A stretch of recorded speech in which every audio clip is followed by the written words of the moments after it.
ఈరోజు మనం మోక్ష త్రికోణంలో ఎయిత్ హౌస్ గురించి క్లాస్ ఉంది. అష్టంభావం అనేది చాలా మోస్ట్ ఇంపార్టెంట్ ఆస్ట్రాలజీ. అందులోనూ మన ఆస్ట్రాలజర్స్కి ఇంకా మోస్ట్ టాపిక్ అని చెప్పాలి. ఇప్పుడు మీరు అందరూ అష్టంభావాన్ని కనెక్ట్ అయిన వాళ్ళే, ఇక్కడ జ్యోతిష్యం నేర్చుకున్న వాళ్ళందరూ.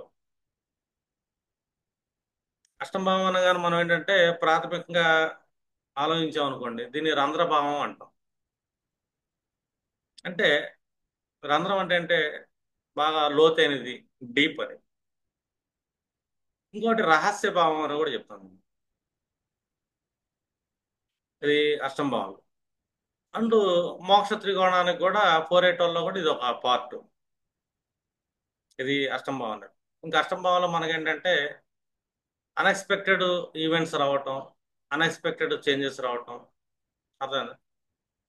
ఇంకా మనం చూసుకున్నాం అనుకోండి, భౌతికంగా చూసుకుంటే సర్జరీలు, భౌతికంగా క్యాలిక్యులేషన్ చూసుకుంటే జ్యోతిష విద్యలు, ఇంకా ఆధ్యాత్మిక చింతన, ఇంకా కొన్ని రహస్య డిపార్ట్మెంట్లు ఉంటాయి, అంటే మ్యానుఫ్యాక్చరింగ్ డిపార్ట్మెంట్స్. భౌతికంగా చూసుకుంటే మనకి ఈ సాఫ్ట్వేర్ టెక్నాలజీస్, కోడింగ్ ఇవన్నీ ఉండే కదా. ఇది కూడా ఒక ప్రొడక్షన్ యూనిట్స్ అంటాం. ఎయిత్ హౌస్ లో ప్రొడక్షన్ యూనిట్ ఏంటంటే ఏ ప్రొడక్షన్ అయినా కూడా ఒక రీసెర్చ్ చేసి డెవలప్ అయ్యేది. కాబట్టి అష్టం భావాన్ని మనం రీసెర్చ్ హౌస్ అని కూడా అంటాం. ఇలాగా అష్టం భావానికి కొన్ని కారకత్వాలు ఉంటాయి. రెండోది, అష్టం భావం అనేది ఒక రకంగా చెప్పాలంటే పరివర్తన అని చెప్తాం. ప్రతి మనిషి తన ఎక్కడ పరివర్తన చెందాలి అంటే ఒక ట్రాన్స్ఫర్మేషన్. ఒక ట్రాన్స్ఫర్మేషన్ హౌస్ కూడా అష్టం భావం. రెండోది, ఇది గుప్త రహస్యాలకు సంబంధించిన భావం అని కూడా చెప్తాం. గుప్త రహస్యమే కాదు, ప్రతి మనిషిలో ఒక రకమైన శక్తి ఉంటుంది. రహస్యమైన శక్తి, తెలియని శక్తి ఉంటుంది. అది కూడా అష్టంభావం. ఇంకా మనం పొలిటికల్ గా చూసుకున్నాం అనుకోండి, ఒక రాజకీయ నాయకులు ఉపయోగించే సామధాన భేద దండోపాయాలు కూడా అష్టంభావంలో ఉన్నాయి. ఎయిత్ హౌస్ అంటే ఇవన్నీ ఏంటంటే వాళ్ళ మనసులో ఒక వ్యూతో ఉంటుంది, పైకి ఇంకోలా చేస్తుంటాడు. మూడోది, మనం ఈ భావం ఏంటంటే మనం నైన్త్ హౌస్ తీసుకున్నాం అనుకోండి, ఈ ధర్మస్థానాలు, ధార్మిక కార్యక్రమాలు నైన్త్ హౌస్ లో ఉంటాయి. ఈ ఎయిత్ హౌస్ లో ఏంటంటే ఈ ఆధ్యాత్మిక భావన అంటాం. అంటే ఒక స్పిరిచువల్ పర్సన్ కి ఆధ్యాత్మిక జ్ఞానం ఏదైతే ఉంటుందో ఇది అష్టం భావంలో ఉంటుంది. ఇది ఆధ్యాత్మిక. రెండోది, మన మనస్సు యొక్క ఆలోచనలు, మన ఆత్మ యొక్క చింతనలు అంటాం, అంటే థాట్స్. ఇది కూడా మనకి అష్టం భావంలో ఉంటుంది. చూడండి, అష్టం భావం అంటే ఇన్నాళ్ళు మనం అన్నిటికీ రిజల్ట్స్ చెప్పుకుంటూ వస్తాం, ఇదైతే అదైతే ఇదైతే అని. ఇక్కడ అష్టం భావంలో ప్రతి మనిషి ఎందుకు, ఎక్కడ పరివర్తన చెందాలి, ఎందుకు మారాలి, ఏది రహస్యంగా ఉంచాలి, వాళ్ళ జాతక చక్రంలో ఎందుకు రహస్యంగా ఉంచాలి, ఇదంతా మనకి ఏంటంటే అష్టం భావంలోనే తెలుసు.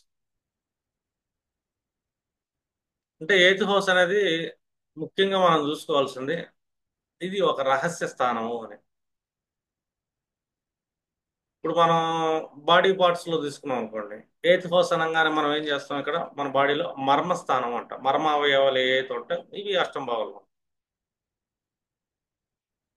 అంటే మనం ఏం చేస్తాం, మన మర్మ అవయవాల్ని ఎక్స్పోజ్ చేయం కదా, దాచిపెడతాం. ఇన్నర్ వేర్ చేస్తాము, అవుటర్ వేర్ చేస్తాం, దాచిపెడతాం అది. అంటే అష్టం భావాన్ని ఎందుకు దాచుతున్నాం, దాయకపోతే ఏం జరుగుతుంది, అష్టం భావంలో ఏ గ్రహాలు ప్లేస్ అయినాయి, లేదా అష్టం భావాధిపతి ఏ హౌస్ లో ప్లేస్ అయ్యాడు, దీనికి సంబంధించిన సీక్రెట్స్ అనేది మనం దాయాలి. ఇది ఎక్స్పోజ్ చేసేది కాదు, పది పది మందికి చెప్పుకునేది కాదు. ఎందుకంటే ఇది మోక్ష స్థానానికి ఒక పార్ట్. చూడండి, నేను డైలీ పూజ చేస్తున్నాను, చేయొచ్చు. నేను డైలీ దేవాలయానికి వెళ్తాను, వెళ్ళొచ్చు. నాకు మోక్షం వచ్చిందా అంటే రాదని చెప్తారు. ఇప్పుడు దేవాలయం అనగానే, మన కులదైవం అనగానే మనం ఏం చేస్తామంటే పంచమ భావన చేస్తాం. ఈ పంచమ భావానికి మోక్షానికి ఒక రకం చెప్పాలంటే పెద్ద సంబంధం లేదు. లేదు, గురువుల దగ్గర నుంచి నేను జ్ఞానాన్ని తీసుకుంటున్నాను, మాదొక క్యాస్ట్ ఉంది, మాదొక మతం ఉంది, మాదొక మత ధర్మాలు, మేము ఒక ధార్మికులు అన్నారు అనుకోండి. ఇది కూడా మనకు నైన్త్ హౌస్కి వెళ్ళిపోతుంది. మోక్షానికి దీనికి సంబంధం లేదు. మోక్ష స్థానం మనకి ఏమి ఇచ్చారు, మనకి పరాశర మహర్షి అంటే 4, 8, 12 ఇచ్చాడు. అంటే చతుర్థ భావం, అంటే ఒక మనిషి యొక్క మానసిక చింతన, ఒక మనిషి యొక్క గృహం, ఒక మనిషి యొక్క సుఖస్థానం. ఇది 4 గదుల మధ్యలో ఉండేది. అంటే నీ ఇల్లు, నీ ఫోర్త్ హౌస్ లో ఏ ఏ భావాధిపతులు పడ్డారు, అర్థమైందా? దానికి సంబంధించిన విషయాన్ని దాయాలనే చెప్పుకునేది కదా. అది 4 గోళ్ల మధ్య ఉండాలి. ఎందుకంటే 4 గోళ్ల మధ్యలో ఉండే గృహం ఏదైతే ఉంటుందో అది ఫోర్త్ హౌస్. ఆ ఫోర్త్ హౌస్ లో మన జాతకంలో ఏ గ్రహాలు పడ్డాయి, ఏ భావాధిపతులు పడ్డారు, దానికి సంబంధించింది 4 గదుల మధ్యలో ఉండాలి, కానీ 4 గదులు దాటి వెళ్ళకూడదు బయటికి అని మనకి మోక్ష స్థానం చెప్తుంది. రెండోది అష్టమ భావం కూడా అంతే, ఒక మనిషి వ్యక్తిగత రహస్యాలు. రెండోది ఇక్కడ ఏంటంటే స్పిరిచువాలిటీ అనేది ఉంటుంది, ఆధ్యాత్మిక చింతన. అష్టమ భావంలో ఏముంటుంది మనకి, ఆధ్యాత్మిక చింతన ఉంటుంది. అంటే ఆధ్యాత్మిక చింతన ఎలా ఉంటుంది, నేను మంచి స్పిరిచువల్ క్యాండిడేట్ని, నేను ఆధ్యాత్మికవాదిని, డైలీ ఇన్ని లక్షలు జపం చేస్తాను, అన్ని కోట్లు జపం చేస్తాను, చెప్పుకునేది కాదు ఇది. మీరు ఎప్పుడైనా చూడండి, ఆధ్యాత్మిక చింతన కలిగిన వాళ్ళు ఎప్పుడు బహిరంగంగా ఎక్కడా కనబడరు. ఒకవేళ కనబడ్డా కూడా మనం వాళ్ళని ఆధ్యాత్మిక స్థితిలో స్పిరిచువల్ గా ఉన్న పర్సన్స్ అని కనిపెట్టలేం కూడా. ధార్మికులు కనబడతారు. నైన్త్ హౌస్ ధార్మికులు ఏంటంటే పూజలు చేస్తారు, పునస్కారాలు చేస్తారు, హోమాలు చేస్తుంటారు, యజ్ఞాలు చేస్తుంటారు, వాళ్ళు కనబడతారు. కానీ ఆధ్యాత్మిక చింతన అనేది అంతర్పూజ అనమాట. అంతర్పూజలో ఉన్నవాళ్ళు ఎప్పుడు ఎక్కడ కనబడరు. ఎందుకంటే వాళ్ళ అంతరంలోనే శ్రీచక్రాన్ని పెట్టుకుంటారు, వాళ్ళ శరీరమే దేహమే దేవుడు అనుకుంటారు. ఇప్పుడు మనకి ధార్మికవాదులు మనం చూసాం అనుకోండి, నైన్త్ హౌస్ని, ఫిఫ్త్ హౌస్ని చూసాము. ధార్మికవాదుల పరిస్థితి ఎలా ఉంటుందంటే ఒక విగ్రహాన్ని తెచ్చుకుంటారు, లేదా ఒక శ్రీచక్రాన్ని పెట్టుకుంటారు. నేను వేరు, భగవంతుడు వేరు, అర్థమైందా? కాబట్టి ఆయన ముందు నేను కూర్చొని పూజ చేయాలి, అర్చన చేయాలి, హోమం చేయాలి, యజ్ఞం చేయాలి. ఇది ధార్మిక. అలా ప్రతి మత ధర్మంలోనూ ఉంటుంది, దేవుణ్ణి ఎదురుగా పెట్టుకొని చేసుకునేది. కానీ ఆధ్యాత్మిక పర్సనల్ అనేది మత ధర్మాలు ఉండవు ఇంకా వాళ్ళకి. భగవంతుడు వేరు, నేను వేరు అని అనుకోరు. నేను భగవంతుడు ఒకటే అనుకుంటాడు. అహం బ్రహ్మాస్మి అనే స్థితిలో ఉంటారు వాళ్ళు. వాళ్ళ శరీరంలో సప్త చక్రాలులో దేవుడు ఉన్నాడు అంటారు. ఆ సప్త చక్రాలు చేసే పూజనే కౌళాచారం అని చెప్పి ఫీల్ అవుతుంటారు. అర్థమైందా? వాళ్ళ బాడీలో ఉండే సప్త సముద్రాలని తీసుకుంటారు, నవరంధ్రాలని తీసుకుంటారు. అర్థమైందా? ఆ కౌళాచారంలో అగ్నిని, సుషుమ్నాన్ని తీసుకుంటారు. ఇలా మనకేంటంటే బిందువు దాకా మొత్తం 12 సప్త చక్రాలే కాదు, 12 చక్రాలను తీసుకొని వెళ్తుంటారు. బిందు నాళం దాకా ప్రయాణం చేస్తుంటారు. ఇదంతా ఏంటంటే స్పిరిచువల్, రహస్యంగా వెళ్ళిపోతుంది. వీళ్ళు ఎవరికి చెప్పరు కూడా. నడుస్తూనే ఉంటారు, మానసిక జపం చేస్తూనే ఉంటారు. చేతిలో జపమాల కూడా కనబడతారు. జపమాల ఉండదు మళ్ళీ, జపం చేస్తూనే ఉంటారు. నేను స్పిరిచువల్ అనే కనబడ్డా మామూలుగా ఉంటాడు. అర్థనా? ఏ ఆర్పాటు ఉండదు, ఏ పూజ ఉండదు, ఫ్యాషన్గా ఉండొచ్చు, లగ్జరీగా ఉండొచ్చు. అర్థమైనా? మామూలు మనిషిలానే ఉంటాడు, కానీ అది రహస్యంగా చేస్తాడు. ఇది అష్టం భావం, ఆధ్యాత్మిక చింతన, ఆత్మ చింతన. ఎందుకంటే అష్టం భావం అంటే రహస్య భావం కదా. ఇప్పుడు మీరు ఆస్ట్రాలజర్స్ ఉంటారు, జ్యోతిష్యం పట్టుకున్నారు, ఇది అష్టం భావమే. రహస్య జ్ఞానం తెలుసుకుంటున్నాం. ఈ అష్టం భావాలు మీరు రహస్య జ్ఞానం తెలుసుకునే కొద్దీ డీప్, రంధ్రభావంగా, చాలా లోతైన భావం ఇది. అస్ట్రాలజీలో మీరు లోతుకి వెళ్ళిపోయే కొద్దీ ఏంటంటే మీలో ఒక రకమైన గ్రేట్ పరివర్తన జరిగింది. గ్రేట్ ట్రాన్స్ఫర్మేషన్ అంటాం. ఒక గొప్ప పరివర్తన చెందే అవకాశం ఉంది. అంటే మన మనసులో గొప్ప ఆనందాన్ని పొందుతాం. ఎయిత్ హౌస్ అంటే ఏంటి మనకి, మన మనస్సు అనేది, మానసిక చింతన అనేది ఫోర్త్ హౌస్. ఫిఫ్త్ హౌస్ అనేది మనకి సంతోషం, ఆనందం అనేది. అర్థమైందా? మహా గొప్ప మానసిక ఆనందాన్ని పొందగలిగేదే అష్టం భావం. ఫోర్త్ నుంచి ఫిఫ్త్ హౌస్. అర్థమైందా?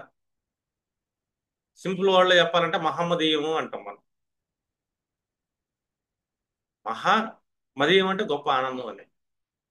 అంటే ఈశ్వరుడు ఇక్కడ కూర్చున్నాడు అని. ఇప్పుడు మనం అన్నం తిన్నాము అంటే సెకండ్ హౌస్. సెకండ్ హౌస్ నుంచి అన్నం తిన్న తర్వాత పొందే ఆనందం ఆరోగ్యంలో ఉంటుంది, వాస్తవం చెప్పాలి.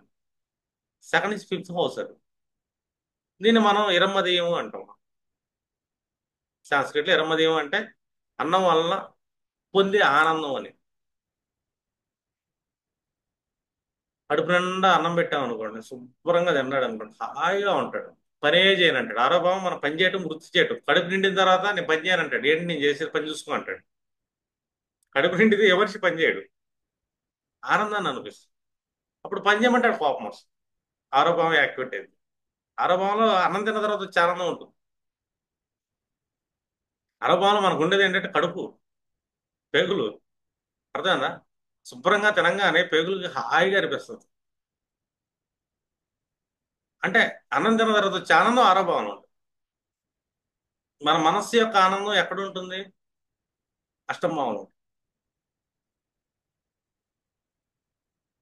అర్థమైందా? ఈ మానసిక ఆనందం 10 మంది పంచుకునేది ఏం కాదు ఇది. అంటే వేరే ఆనందాలు మనం పంచుకుంటామేమో కానీ ఈ ఆనందాన్ని పంచుకోలేదు, రహస్యం అది. అష్టంభావంలో చాలా రహస్యాలు అంటే మనం దాయాలు కూడా. దాయమనే చెప్తుంది. అలాగే 12th హౌస్ కూడా అంతే. మోక్ష స్థానం అది ఒక రహస్య స్థానమే. అంటే మనం చేసే దానాలు అన్ని గుప్త దానాలు అయి ఉంటాయి. అర్థమైందా? ఒక రకం చెప్పాలంటే సీక్రెట్ ఎనిమీ హౌస్ అని కూడా చెప్తాం మనం 12వ భావాన్ని. అంటే మనకి కంటికి కనబడిని రహస్య శత్రువులు ఉంటారు అక్కడ. ఇది 12th హౌస్.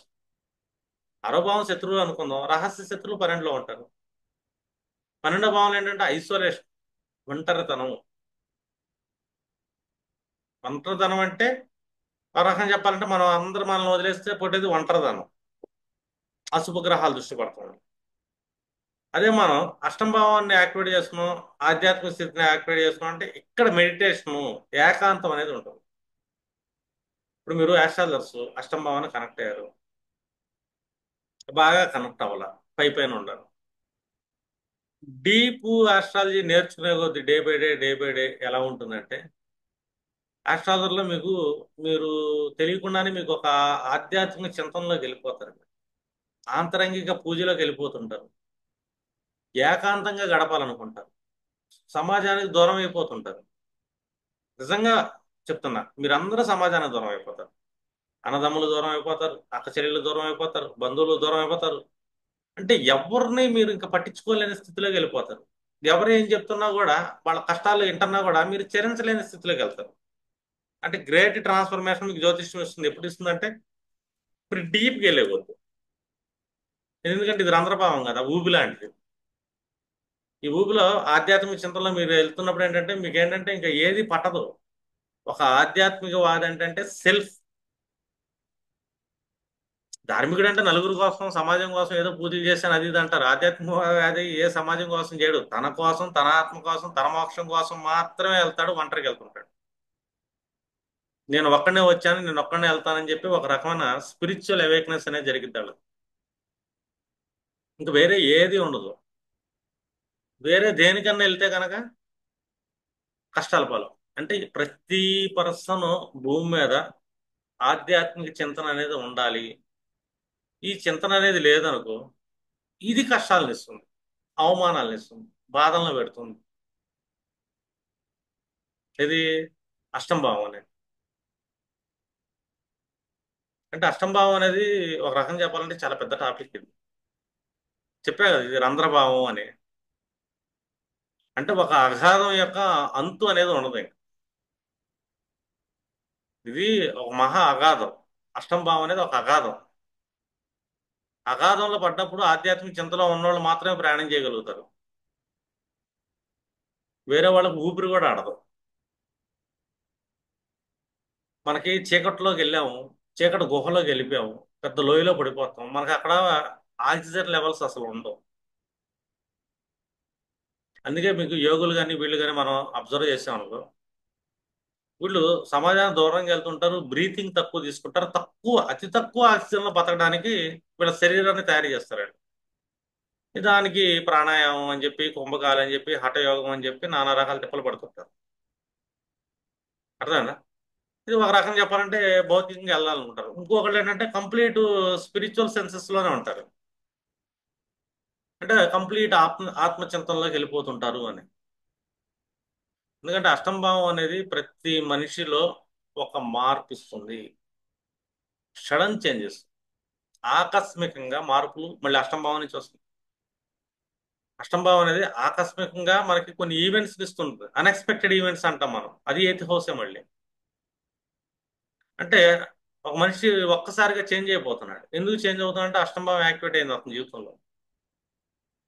ఒక్కసారిగా మార్పు ఎందుకు వస్తుంది? అష్టంభావం యాక్టివేట్ అయింది. ఎందుకంటే ఇది మహారంధ్రభావం కదా, దీంట్లో ఒకసారి దిగిన తర్వాత జ్యోతిష్యంలో దీని అంత ఉండదు.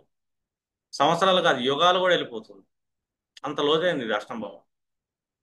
దీంట్లో ప్రయాణం చేయాలంటేనే మనిషి ఏంటంటే ఒక రకమైన స్థిమితంగా ఉండాలి, రహస్యంగా ఉండాలి. ఎందుకంటే ఇది ఎక్స్పోజ్ చేసేది కాదు, బయట పెట్టేది కాదు. బయట పెడుతుందంటే ఇది ఇక్కడ ఒక అవమానాలను ఇస్తుంది, ఇది బాధలను ఇస్తుంది, సమస్యలను ఇస్తుంది. ఇది అష్టంభావం ఇది. అర్థమైందా? ఇప్పుడు అష్టంభావం మనం తీసుకున్నాం అనుకోండి సరదాగా, ఈ మోక్ష త్రికోణాన్ని మన జాతకంలో మన సంతానం తీసుకుంటే పంచమం అనుకుంటాం కదా. అర్థమైందా? ద్వితీయం తీసుకుంటే మన కుటుంబం అనుకుంటాం, మన ఫైనాన్షియల్ స్టేటస్ అనుకుంటాం. ఇలాగా మీకు ద్వాదశ భావాల గురించి మనం కొద్ది గొప్ప ఐడియా ఉంది. కొత్త వాళ్ళకైతే ఇవాళ అష్టం భావం కదా, మిగతా భావాలు తెలియదు. ఎయిత్, సెవెన్ భావాల వరకు అయితే మీకు తెలిసి ఉంటుంది, ఒకటి నుంచి. అర్థమైందా? ఇప్పుడు మనం ఒక పర్సన్ తీసుకుందాం అనుకోండి, ఒక కుటుంబాన్ని తీసుకుందాం. ఇప్పుడు సెకండ్ హౌస్ లాంటి వాళ్ళ జాతకంలో ఫోర్త్ లో కానీ, అర్థం, ఎయిత్ లో కానీ, ట్వెల్త్ లో కానీ పట్టం ఇన్ ప్లేస్ అయింది సెకండ్ హౌస్ లో. ఫోర్ అనగానే మనం ఏం చెప్పుకున్నాం? నీ మానసిక విచారము. ఫోర్ అనగానే నీ హద్దు, నీ ప్రహరీ, నీ ఇల్లు, నీ నాలుగు గదులు, నీ కుటుంబం గురించి కానీ, లేదు నీకున్న ఫైనాన్షియల్ మ్యాటర్స్ కానీ. ఒకటి నీ మానసిక విచారణ ఉండాలి, లేదు నీ కుటుంబంలో నాలుగు గదుల మధ్యలోనే ఉండాలి. నువ్వు ఎంత సంపాదిస్తుంది, ఏం చేస్తుంది, నువ్వేం తింటుంది. అర్థమైనా? తినే తిండి కూడా ఫోర్త్లో పడ్డ, నీ నాలుగు గదుల మధ్యలో పెట్టు. లేదు నీ సెకండ్ హౌస్ లాంటి ఎయిత్లో పడ్డాడు ఇన్ కేసు, ఇప్పుడు కూడా నీకు సంపాదన ఎక్కడి నుంచి వస్తుంది, ఎంత సంపాదిస్తున్నావు, నీ కుటుంబం ఏంటి, నీ కుటుంబం ఏం చేస్తుంది, నీ కుటుంబం గురించి కానీ, నీ సంపాదన గురించి కానీ, లేదు నువ్వు సంపాదన కోసం చేస్తున్న ఎఫర్ట్స్ గురించి కానీ మూడో కంటికి తెలియకూడదు. మనం ఎక్స్పోజ్ చేయకూడదు, ఎందుకంటే అది రహస్య స్థానం. నువ్వు అక్కడ రహస్యంగా ఉండాలని నీ జాతక చక్రం చెప్పింది అని. కాదు నేను నా కుటుంబం గురించి బాగా గొప్పలుగా చెప్పుకుంటాను, స్టేటస్లు పెడతాను. అర్థమైందా? నేను ఎలా డబ్బు సంపాదిస్తాను నా ఫ్రెండ్స్ అందరికీ చెప్పుకుంటాను, నా చుట్టుపక్కల వాళ్ళు చెప్పుకుంటాను, నేను బాగా సంపాదిస్తున్నాను, నన్ను బాగా అక్యుములేట్ చేశాను, డబ్బును బాగా పోగు చేశాను, నలుగురికి చెప్తాను అని అనుకున్నాడు అనుకో, అవమానాలు ఎదురవుతాయి, కష్టాలు ఎదురవుతాయి, అక్కడి నుంచి నీ సంపాదన ఆగిపోతుంది. రిస్క్ లో పడతాం. చెప్పుకునేది కదా అది. అర్థమైందా? ఎందుకంటే సెకండ్ హౌస్ లాంటి ప్లేస్ చేయట అష్టం భావంలో. రెండోది అష్టం భావంలో ఒకటి ఉంటుంది, గొప్ప రహస్యమే కాదు ఇది, సీక్రెట్ ఎనర్జీ అని కూడా చెప్తాం. అంటే ప్రతి మనిషిలో కంటికి కనబడకుండా అతనిలో దాగి ఉన్న శక్తులు ఉంటాయి. ఇంటర్నల్ ఎనర్జీ కూడా అష్టం భావంలో ఉంటుంది. అర్థమైందా? నువ్వు ఎప్పుడైతే రహస్యంగా ఉంటావో నీ ఇంటర్నల్ ఎనర్జీ నీ కుటుంబం అయింది. రెండోది నీ మాట కూడా అయి ఉండొచ్చు. నీ వాక్య నీ ఎనర్జీ అవుతుంది. ఎందుకంటే సెకండ్ లాట్ నువ్వు నేర్చుకోవచ్చు. నువ్వు దాచిపెట్టిన డబ్బే నీ శక్తి అవుతుంది. నీ రహస్య శక్తి కూడా అదే అవుతుంది. ఎందుకంటే ఎయిత్ హౌస్ లో పడినప్పుడు మనం దాయాలి. అది మనం బయటికి చెప్పుకునేది కాదు. ఎందుకంటే సెకండ్ హౌస్ కదా. అలా ఎప్పుడైనా సరే, ఇప్పుడు ఫిఫ్త్ హౌస్ అంటే మన సంతానం అనుకుందాం. మన సంతానం మన ఆలోచనలు.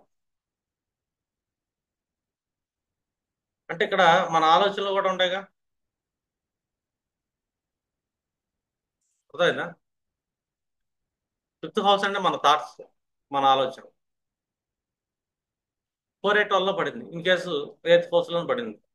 ఫిఫ్త్ లాట్ ఎయిత్ హౌస్ అంటే అతను లెర్నింగ్ ఉంది, ఆస్ట్రాలజీ లెర్న్ అవుతుంటాడు, సీక్రెట్ సబ్జెక్ట్ లెర్న్ అవుతుంటాడు, లేకపోతే సర్జికల్ కి సంబంధించిన లెర్నింగ్ ఉంటుంది, స్పిరిచువల్ లెర్నింగ్, ఇలా చాలా రకాలు చెప్పుకుంటాం మనం. లేకపోతే మన ఆలోచనలు అక్కడ ఉండే. కానీ ఫిఫ్త్ అనగానే మన సంతానం ఉంటుంది, మన మంత్రజ్ఞానం ఉంటుంది, మంత్రపఠనం ఉంటుంది, అని మన ఆలోచనలు ఉంటాయి. ఇప్పుడు ఈ ఎక్కడ ఎక్స్పోజ్ చేసేది కాదు ఇది. రహస్య భావన పడింది కదా. ఇప్పుడు మన మర్మస్థానాన్ని మర్మాలు మనం బయట ఎక్స్పోజ్ చేసుకోం. మనం అఘోరాలు చేస్తారు, మనం చెయ్యం. నాగసాధువులు చేస్తారేమో, మనం చెయ్యం.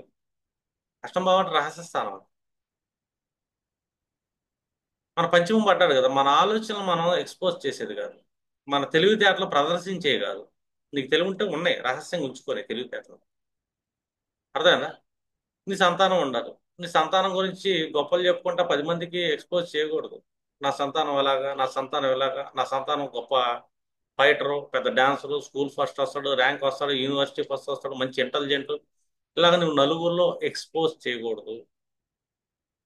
వాళ్ళ గురించి స్టేటస్లు పెట్టుకొని, వాళ్ళ యాక్టివిటీస్ గురించి స్టేటస్లు పెట్టుకొని, ఫోన్లో స్టేటస్లు పెట్టుకొని ఇలాగా పబ్లిసిటీ చేయకూడదు.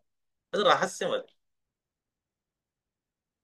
నీ సంతానం రహస్యం, ఎక్కువగా అందరికి చూపించుకునేది కాదు, వాళ్ళ గురించి గొప్పలు చెప్పుకునేది కూడా కాదు. అష్టంభావం కదా. సంతానానికి సంబంధించిన ఎవ్రీ ఈవెంట్ కూడా మనం గ్రేట్ గా ఎక్స్పోజ్ చేయకూడదు,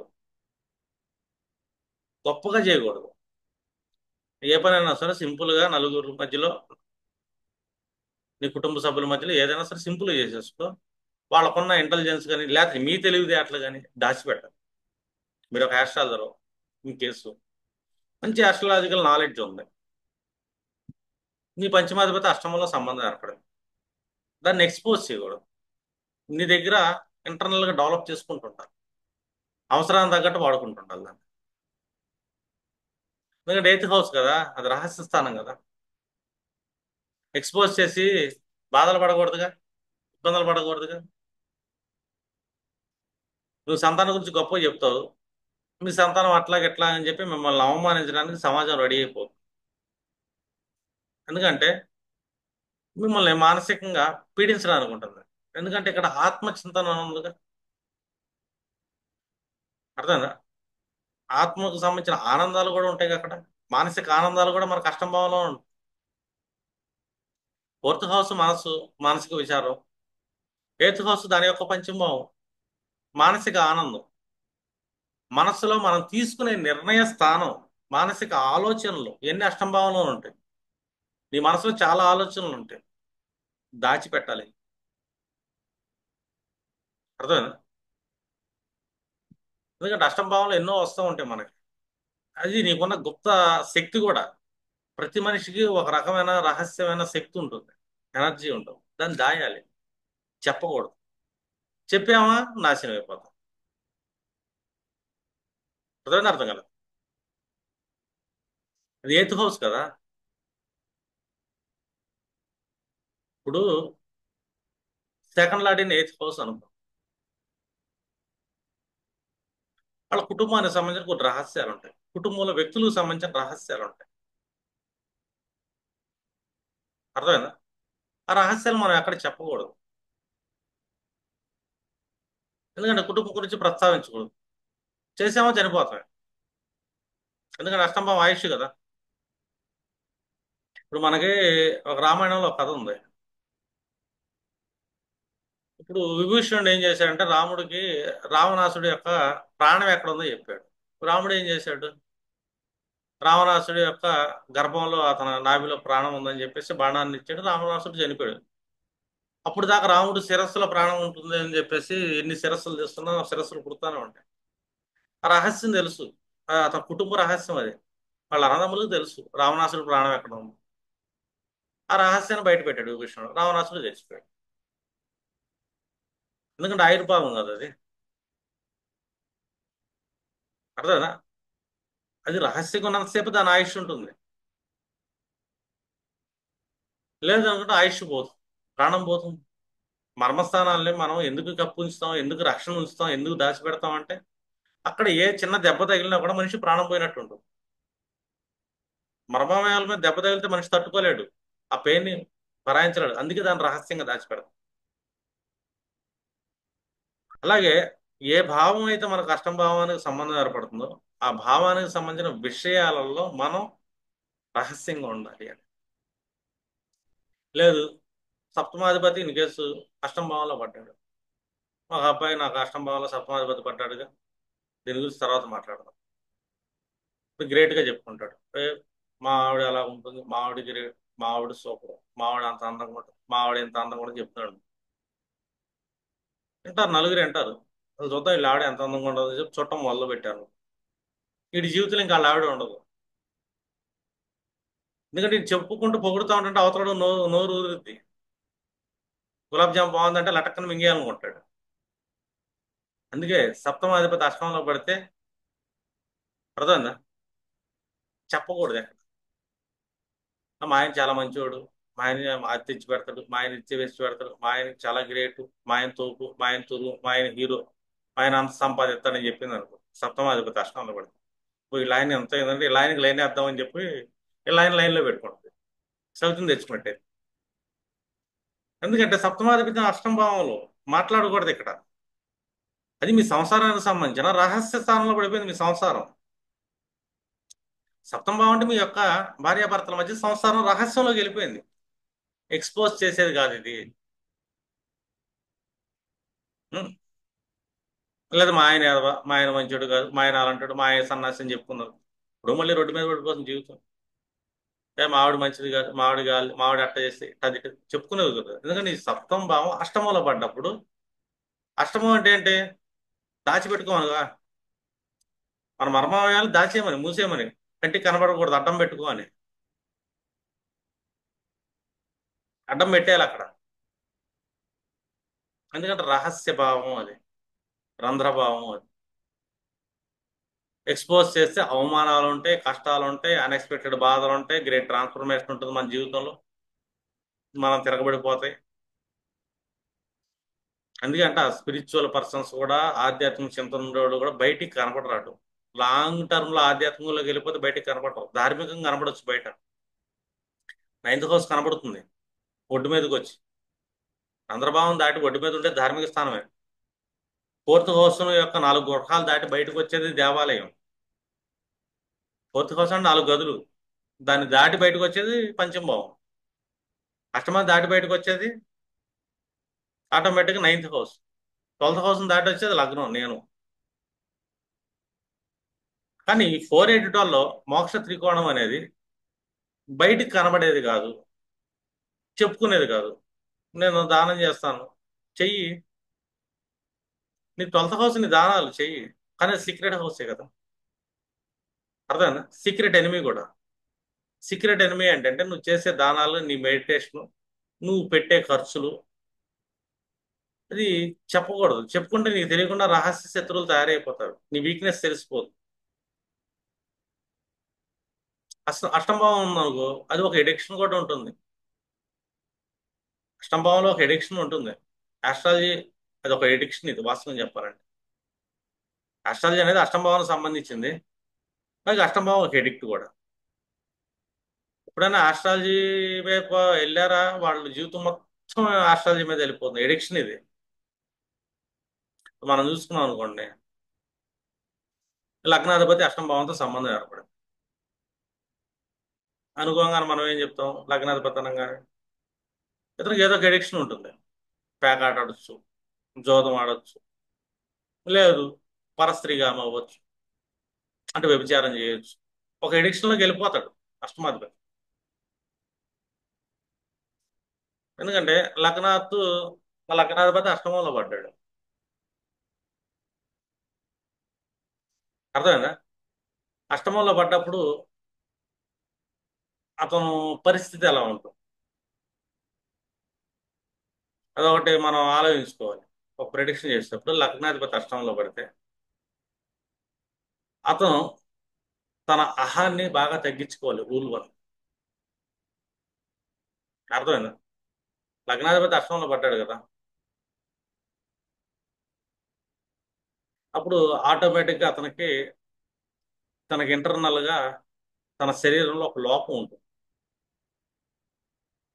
లగ్నాధిపతి అష్టమంలో ఉన్నప్పుడు అంతర్గత లోపం, బయటికి బాగానే ఉండొచ్చు, కానీ తన ఇంటర్నల్లో ఒక అవయవ లోపం అనేది ఉంటుంది.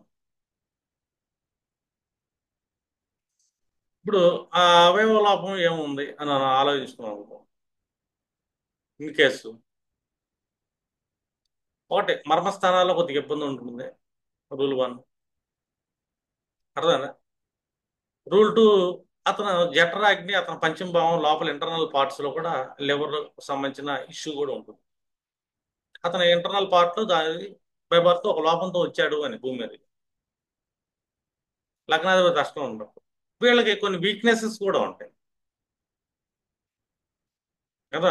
వీళ్ళు ఏంటి, లగ్నాధిపతి లోపల ఉన్నప్పుడు వాళ్ళ లోపాలు చెప్పుకోకూడదు. రూల్ 1 వాళ్ళు సస్టైన్ అయ్యే హౌసెస్ ఏంటో చెక్ చేసుకోవాలి మనం. వాళ్ళు ఏంటంటే ఈ మనసుకు సంబంధించింది కానీ బాగా చేయగలుగుతారు, మోక్షానికి సంబంధించిన పనులు బాగా చేయగలుగుతారు. ఇన్ కేసు అనుకుందాం అంటే వాళ్ళు బిజినెస్ చేయగలుగుతారు, వ్యాపారాలు చేయగలుగుతారు. అర్థం, వ్యాపారాల్లో సస్టైన్ అవుతారు. లగ్నాధిపతి ఎత్తులో కూర్చున్నాడుగా, ఈ ప్రాపర్టీస్ బిజినెస్ చేసినా కూడా వీళ్ళు బాగానే ఉంటారు. మీరు అలాంటి ఒక అలైన్మెంట్ ఇవ్వచ్చు ముందు ముందు. కానీ లగ్నాధిపతి రాష్ట్రంలో కూర్చున్నప్పుడు వాళ్ళకున్న వీక్నెస్లు తగ్గించుకోవాలి, ఆ వీక్నెస్లు బయట పెట్టుకోకూడదు. ఎందుకంటే లగ్నాధిపతి రాష్ట్రంలో ఉంటే ఆల్మోస్ట్ చాలా మంది ఏంటంటే వ్యాపారాల్లో ఉంటారు. రూల్ 1. 2 వాళ్ళు ఈజీ మనీ వైపు వెళ్తున్నప్పుడు కొంచెం ఇబ్బందులు పాలవుతుంటారు. ఇప్పుడు పేకాట ఆడే జోదగాళ్ళు ఉంటారు, పేకాటలో సంపాదిద్దాం అనుకుంటారు. ఎందుకంటే వాళ్ళ మనస్సు వ్యాపారానికి కనెక్ట్ అయిపోయి ఉంటుంది. వాళ్ళకి ఏంటంటే క్రియేటివిటీ ఎక్కువ ఉంటుంది. వాస్తవం చెప్పాలంటే లగ్నాధిపతి అష్టమంలో పడితే వాళ్ళు సోషల్ సర్కిల్లో మంచి క్రియేటివ్ పర్సన్స్ ఉంటారు, ఎక్కువ ట్రావెలింగ్స్ చేస్తుంటారు. చాలా చోట్ల హోటల్స్, రెస్టారెంట్లు వీటి గురించి వాళ్ళకి కమాండింగ్ ఉంటుంది. అర్థమైందా? రెండోది ఏంటంటే వాళ్ళు సర్వీస్ కూడా చేయగలుగుతారు. అక్కడ కూడా సర్వీస్ చేసే చోట కానీ వర్క్ చేసే చోట కానీ వాళ్ళు క్రియేటివ్నెస్ ఉంటుంది. ఎక్కడ జాబ్ చేస్తున్నారు, జాబ్లో క్రియేటివిటీ చూపిస్తుంటారు. బిజినెస్లో వెళ్ళే ఛాన్స్ ఉంటుంది. కాకపోతే వీళ్ళకి ఏంటంటే ఒక జోతం ఉంటుందిగా, ఒక జోదం ఉంటుంది. ఆ జోదాలను చూసుకుని లాటరీ టికెట్లు కొనే అవకాశం ఉంటుంది, ఈజీ మనీ కావాలని. లేదు, ఈ రోజుల్లో మనం చూస్తున్నాం అనుకోండి, షేర్ మార్కెట్ స్పెక్యులేషన్, ఇది కూడా ఒక రకమైన జోదమే మనకి. షేర్లో డబ్బులు పెడదాం, అది చేద్దాం, ఇది చేద్దాం అని చెప్పి వెళ్తుంటారు. కానీ షేర్లో పెడుతుంటారు కానీ వీళ్ళు మనసుకు తగ్గట్టు వెళ్తుంటారు, వీళ్ళ ఆలోచనలు పనిచేయవు. వాస్తవం చెప్పాలంటే అంత స్పెక్యులేషన్ మైండ్ కాదు వీళ్ళకి, వీళ్ళు పోగొట్టుకుంటూ ఉంటారు ఎక్కువ. వీళ్ళు స్పెక్యులేషన్ మైండ్ కాదు. లగ్నాధిపతి అష్టమ భావంలో పడ్డాడంటే వీళ్ళ పంచమ భావం కొంచెం డ్యామేజ్ అవుతుంది. ఇంత తెలివిగలవాళ్ళు కాదు వీళ్ళు. కానీ స్పెక్యులేషన్ చేయాలి, జోదం ఆడాలి అంటే తెలివి ఉండాలి, తెలివితేటలు ఉండాలి, క్యాలిక్యులేషన్స్ ఉండాలి, పూర్వపుణ్యం సహకారం ఉండాలి. ఇవన్నీ వాళ్ళకి దెబ్బతింటాయి. అందుకే అష్టంభావం లగ్నాధిపతి అష్టంలో పడితే నీకు తెలియని విషయంలో జోదాల జోలికి వెళ్ళకూడదు అని చెప్పాలి. ఎక్కడైనా ఉద్యోగం చేసుకోమని చెప్పొచ్చు, అర్థం, లేదా వ్యాపారం చేసుకోవచ్చు, రిటైల్ సెక్షన్స్ లో పని చేయొచ్చు అని కూడా చెప్పొచ్చు. అంటే హార్డ్ వర్క్ చేయాలి, డిసిప్లిన్ ఉండాలి. అర్థం, అంటే బాగా ఏ పని చేస్తున్నా కూడా ఆ పనిలో రీసెర్చ్ ఓరియంటెడ్ లో కూడా వెళ్ళొచ్చు వీళ్ళు. మనసు పెట్టి పని చేయాలని చెప్పాలి, అంటే కష్టపడాలి, మనసు పెట్టాలి. అదేనా? జోదాల్లో తెలివితేటలు కావాలి పండి. రెండో జోదానికి అదృష్టం కావాలి, అదృష్టాన్ని ఇచ్చేది పంచమ భావం. కానీ లగ్నాధిపతి అష్టమంలో పడితే పంచమం దెబ్బతింటుంది వాళ్ళకి. పంచమంలో ఒక లోపం కూడా ఏర్పడుతుంది వీళ్ళకి. ఆలోచనలో లోపం కాదు, వీళ్ళ ఇంటర్నల్ కటి ప్రదేశంలో లోపం ఏర్పడుతుంది, లోపల బాడీలో మర్మస్థానాల్లో లోపం ఏర్పడుతుంది. వీళ్ళ కర్మ కొంచెం చూసుకున్నాడు, కర్మ బాగున్నా వీళ్ళకి లాభాలు రావు.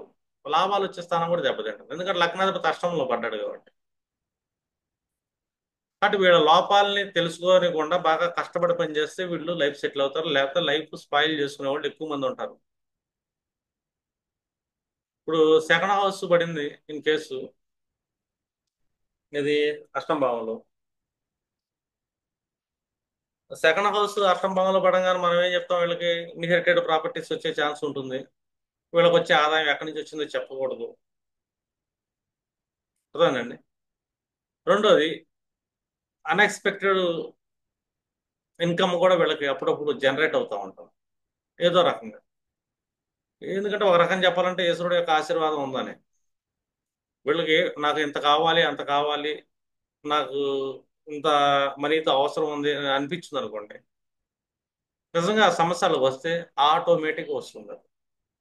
ఎందుకంటే అక్కడ ఒక రకమైన బ్లెస్సింగ్ ఉన్నట్టే మనకి, అంటే ఆటోమేటిక్ వస్తుంది కదా. కానీ వీళ్ళు ఏం చేయాలి అప్పుడు?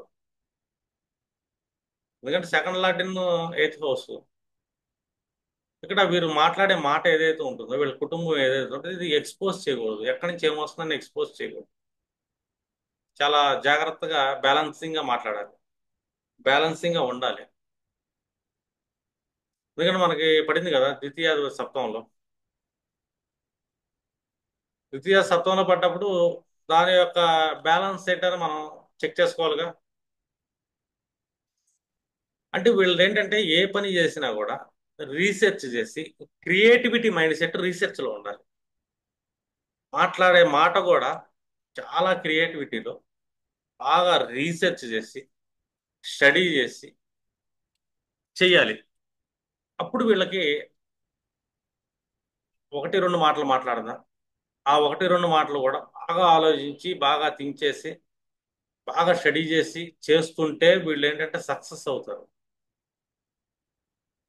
ఖచ్చితంగా సక్సెస్ అవుతారు. లాభాలు పబ్లిక్ నుంచి లాభాన్ని ఎలా తీయాలో వీళ్ళకి sustain persons. Second lord in eighth house social sector నుంచి లాభాలు తీసుకోగలుగుతారు, చాలా బాగా తీయగలుగుతారు. కాకపోతే వీళ్ళు ఎక్కడ మైనస్ అవుతుంటారంటే ఖర్చు పెట్టే విషయం వీళ్ళకి తెలియదు. వీళ్ళకి డ్యామేజ్ అయిపోతుంటారు ఖర్చు పెట్టే విషయం. రెండోది, సోషల్ సర్కిల్ మెయింటైన్ చేయడంలో కానీ ట్రావెలింగ్ విషయంలో కూడా నష్టాలు పోయే అవకాశం ఉంది. డాక్యుమెంట్ విషయంలో నష్టాలు పోయే అవకాశం, ఇక్కడ జాగ్రత్తగా ఉండాలి. అందుకే ఏ పని చేసినా రీసెర్చ్ ఓరియంటెడ్లో చేయాలి మనీ విషయంలో. రెండోది, వీళ్ళకి ఇంకొక నష్టం ఎక్కడన్నా ఉంటుందంటే గనక మనం జాగ్రత్తగా ఆలోచించాం అనుకోండి. సెకండ్ లార్డ్ ఇక్కడ పడ్డాడు, ఇక్కడ 1 2 3 వెళ్ళిపోయింది, మళ్ళీ 1 2 3 కమ్యూనికేషన్, మళ్ళీ 1 2 3 సిక్స్త్. చూడండి, ఏ మాత్రం తేడా పడ్డా లిటిగేషన్స్లోకి వెళ్ళే ఛాన్స్ ఉంటుంది, సమస్యల్లోకి వెళ్ళే ఛాన్స్ ఉంటుంది. అంటే క్రియేటివిటీ ఎక్కడ ఉండాలి వీళ్ళకి? బిజినెస్ లో ఉండాలి, చేసే బిజినెస్ లో. ఎందుకంటే ప్రాఫిట్స్ తీసే విషయంలోనూ క్రియేటివిటీ ఉండాలి. బిజినెస్ లో వీళ్ళకి నష్టం పోయే అవకాశం ఎక్కువ ఉంటుంది కాబట్టి ఇక్కడ జాగ్రత్తగా ఉండాలి. అది second lord in eighth house అండి. ఇప్పుడు third lord in eighth house తీసుకున్నాం అనుకోండి, మూడో భావం అంటే మనం ఏం చేసుకుంటాం, నైన్త్ కి ఆపోజిట్ హౌస్ కాబట్టి నైన్త్ హౌస్ లో గురువులు ఉంటారు, ధార్మిక గురువులు ఉంటారు. కాబట్టి ఈ ధార్మిక గురువుల యొక్క వాక్ ఏదైతే ఉంటుందో, వాళ్ళ ఆలోచనలు ఏదైతే ఉంటుందో, వాళ్ళు తీసుకునే సలహాలు ఏదైతే ఉంటుందో గురువుల దగ్గర నుంచి, థర్డ్ హౌస్ ఉపదేశాలు ఏదైతే ఉంటుందో. ఎందుకంటే third lord in eighth house వీళ్ళు ఏం చెప్తారు, గురువు గారు మీ మాటల వల్ల, మీ ఆలోచనల వల్ల నా జీవితంలో చాలా మార్పు వచ్చిందని అంటారు. ఎయిత్ హౌస్ లో ఒక మార్పు ఉంది. ఎయిత్ హౌస్ ఏంటంటే పరివర్తన, మార్పు. అతనికి అప్పుడు దాకా మార్పు లేదు. Third lot in eighth house లో పడింది. గురువు గారు మీ మాటలు వచ్చినాయి, మీ మాటలు వినటం వల్ల నా జీవితంలో నాకు చాలా మార్పు వచ్చింది, నేను చాలా మారానండి, మీరు గ్రేట్ అండి అనే అవకాశం ఉంటుంది. రెండు, ఎయిత్ హౌస్ లో గొప్ప శక్తి ఉంటుంది, ఇంటర్నల్ ఎనర్జీ. థర్డ్ హౌస్ అంటే మన కనిష్ట సోదర వర్గం. వీళ్ళు వాళ్ళ కనిష్ట సోదర వర్గంతో కనెక్ట్ అవుతున్నప్పుడు వీళ్ళు ఒక ఇంటర్నల్ ఎనర్జీని డెవలప్ చేసుకుంటారు. వాళ్ళ కనిష్ట సోదర వర్గం వీళ్ళకి ఒక బలం. ఇది మూడో భావాధిపతి కష్టంలో కూర్చున్నాడు కాబట్టి వీళ్ళ గురించి ఎక్కడ మళ్ళీ మాట్లాడకూడదు, వాస్తవం చెప్పడం. థర్డ్ లాట్ గురించి మాట్లాడకూడదు, గురువుల ఉపదేశాల గురించి కూడా చెప్పేది కాదు ఇది. ఎందుకంటే రహస్య స్థానంలోకి వెళ్ళిపోయింది ఇక్కడ. నువ్వు ఏ ప్రయత్నాలు చేస్తున్నా, నువ్వు ఏ ఎఫర్ట్స్ చేస్తున్నా ఎవరికి చెప్పకూడదు. ఎందుకంటే నీ థర్డ్ లాట్ ఎయిత్ హౌస్. నీ ఇరుగు పొరుగు వ్యక్తుల గురించి కూడా మనం మాట్లాడకూడదు, ఎందుకంటే రహస్య స్థానంలోకి వెళ్ళిపోయింది. నువ్వైతే మాట్లాడకూడదు. నీ జాతకంలో థర్డ్ లాట్ ఎయిత్ హౌస్. మన కని సోదరు వరకు ఎయిత్ హౌస్, వాళ్ళ గురించి కూడా మనం ఎక్కువగా గొప్పగా చెప్పకూడదు ఎక్కడ. వాళ్ళ గురించి డిస్కషన్స్ కూడా తీయకూడదు. అర్థం లేదు. నా ఇంటి డాక్యుమెంట్స్ అక్కడ పెట్టాను, ఎక్కడ ఉంటే అక్కడ ఉంటే ఇలాంటివి కూడా చెప్పకూడదు. మన డాక్యుమెంట్స్ గురించి కూడా, మన ఎఫర్ట్స్ గురించి కూడా చెప్పకూడదు. చెప్తే మాయమైపోతాయి. అర్థమైందా? గురువుల యొక్క ఉపదేశం వల్ల వాళ్ళ మారిన సంగతి కూడా వేరే వాళ్ళకి చెప్పకూడదు. ఎగతాళి చేయబడతారు వాళ్ళు. ఎగతాళి చేయబడతారు. ఎందుకంటే అష్టం భావం కదా, అవమానాలను కూడా ఇస్తుంది అది, రహస్యంగా ఉండకపోతే. ఇప్పుడు ఇన్ కేసు ఫోర్త్ లాట్ తీసుకుందాం మనం. ఫోర్త్ లాట్ ఏంటంటే మన mother. Fourth lot eighth house మన మనసు. వీళ్ళు ఎప్పుడు ఏంటంటే మానసికంగా ఏదో ఒక ఆందోళనలో ఉంటారు. వీళ్ళు వాళ్ళ మదర్ గురించి ఎక్కడ గొప్పగా చెప్పకూడదు, రూల్ 1. రెండోది, వాళ్ళ నాలుగు గోళ్ల మధ్యలో ఉన్న విషయాన్ని ఎప్పుడు బయటికి తెలియనివ్వకూడదు. వాళ్ళ ఇంట్లో ఏం జరుగుతున్నా, వాళ్ళ కుటుంబంలో ఏం జరుగుతున్నా. సెకండ్ హౌస్ కుటుంబం ఎలాగో, ఫోర్త్ హౌస్ వాళ్ళ ఇండివిజువల్ కుటుంబం, వాళ్ళ భార్య వాళ్ళ పిల్లలు. సెకండ్ హౌస్ మొత్తం కుటుంబం, అన్నదమ్ములు అక్క చెల్లెళ్ళు అందరూ ఉంటారు దాంట్లో. ఒకటి మన పుట్టంగా వచ్చే కుటుంబం ఒకటి. రెండు, ఫోర్త్ నా పెళ్ళైన తర్వాత నాకు వచ్చే కుటుంబం ఒకటి, నా డొమెస్టిక్ లైఫ్ ఒకటి, నా మానసిక విచారం ఒకటి. ఫోర్త్ హౌస్ ఇది ఎక్కడే చెప్పకూడదు. ఎందుకంటే నీ ఫోర్త్ లాంటి ఎయిత్ హౌస్, నీ మదర్ ఎన్ని కష్టాలు పడుతుందో తర్వాత సంగతి. బయటకు చెప్పుకుంటే నువ్వు అవమానించబడతావు. నీ మానసిక విచారణ ఎక్కడ చెప్పకూడదు. ప్రాణం పోతున్నా నీ జాతకంలో ఫోర్త్ లాంటి ఎయిత్ హౌస్ లో కూర్చున్నాడు. నువ్వు ఇల్లు కొందాం అనుకుంటున్నావా, ఎవరికి చెప్పమాకు. నువ్వు వెహికల్ కొందాం అనుకుంటున్నావా, ఎవరికి చెప్పమాకు. ఒకవేళ కొన్నావా అంటే చూసుకుంటారు, కానీ నీ వెహికల్ నా వెహికల్ ఇన్ని ఫీచర్స్ ఉండే, నా వెహికల్ అంత ఉంది, నా వెహికల్ ఎంత తోపు వెహికల్, నేను అడ్వాన్స్డ్ తీసుకున్నాను చెప్పుకున్నాను, ఆ వెహికల్ పెంట పెంట అయిపోతాయి. ఖచ్చితంగా అయితే అంత నీట్గా అయితే ఉండదు అది. ఎందుకంటే ఫోర్త్ లాంటి ఎయిత్ హౌస్, నేను స్థలం కొన్నాను, ఇల్లు కడతాను, నేను అది చేస్తాను ఇచ్చేస్తాను అని చెప్పాను. ఇల్లు కాదు కదా నీ స్థలం అట్టాగా ఉంటుంది, లిటిగేషన్ ఉంటుంది. ఇల్లు కాదు, ఇటుక రాయి కూడా వేయలేవు అక్కడ, అడుగు పునాది కూడా తవ్వలేవు. ఎందుకంటే నువ్వు నీ జాతకంలో ఫోర్త్ లాంటి నేర్చుకోవచ్చు. నువ్వు కొన్న సంగతి కూడా ఎవరో తెలియకూడదు, కట్టేదాకా ఎవరో తెలియకూడదు, నువ్వు ఒక ఇల్లు కడుతున్నావు అన్న సంగతి కూడా తెలియకూడదు. పునాదులు వేసుకున్న ఇంట్లో కుటుంబ సభ్యులు, నీ నాలుగు గోడలు కదా ఫోర్త్ హౌస్ అంటే. నీ అమ్మ, నీ కుటుంబం, నీ అమ్మ ఫోర్త్ హౌస్, నీ భార్య నీ పిల్లలు నీ ఫోర్త్ హౌస్లో ఉన్నారు. నీ కుటుంబం, నీ నాలుగు గోడల్లో ఎవరు ఉంటారు వాళ్ళు. ఆ నలుగురు వెళ్ళి ఈ పునాదులు వేసుకుని, భూమి పునాదులు, అర్థమైంది, భూమి పూజ చేసుకుని ఇల్లు కట్టేసుకోవాలి. కడుతున్న సంగతి కూడా తెలియకు.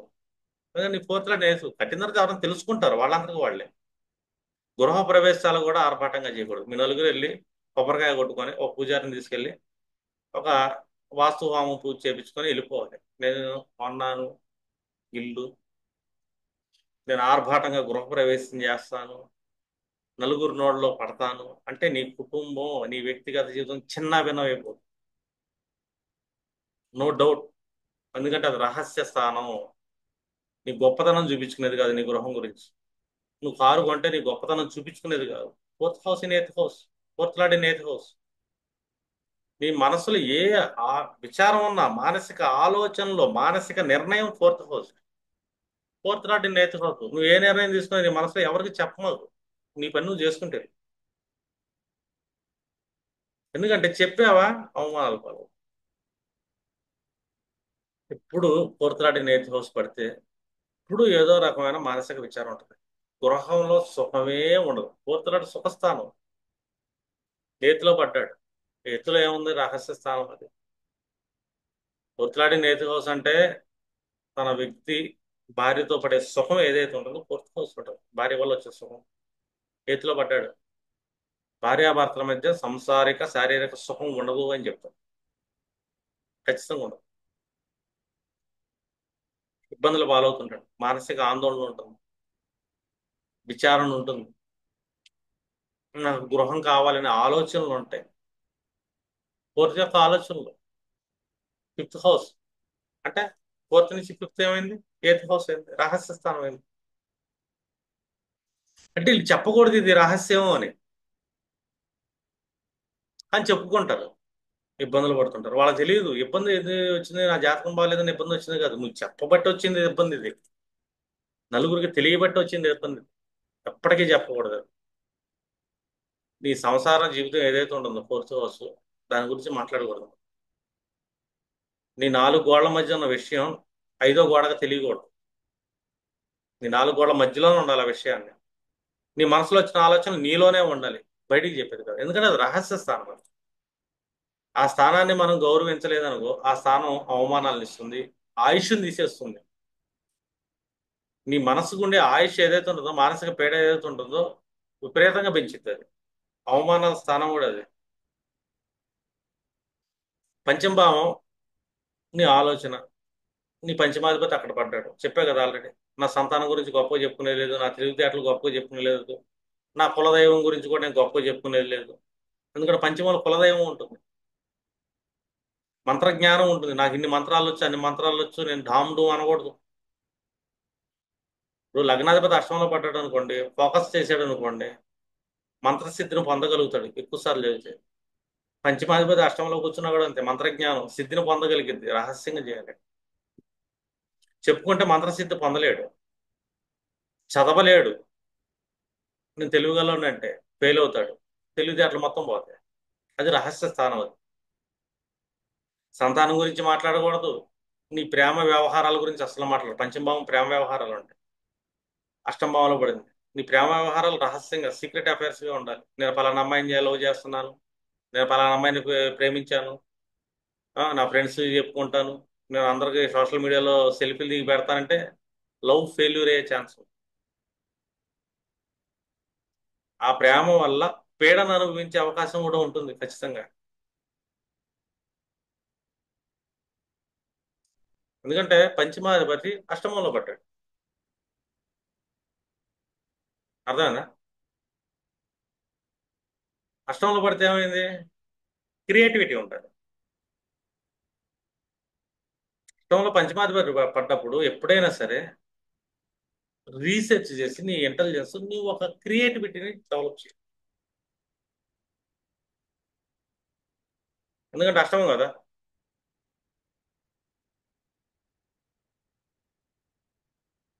ప్రధాన అర్థం కాదు. పంచమాధిపతి అష్టం భావన మనం ఏం చెప్పుకున్నాం, రహస్య స్థానం.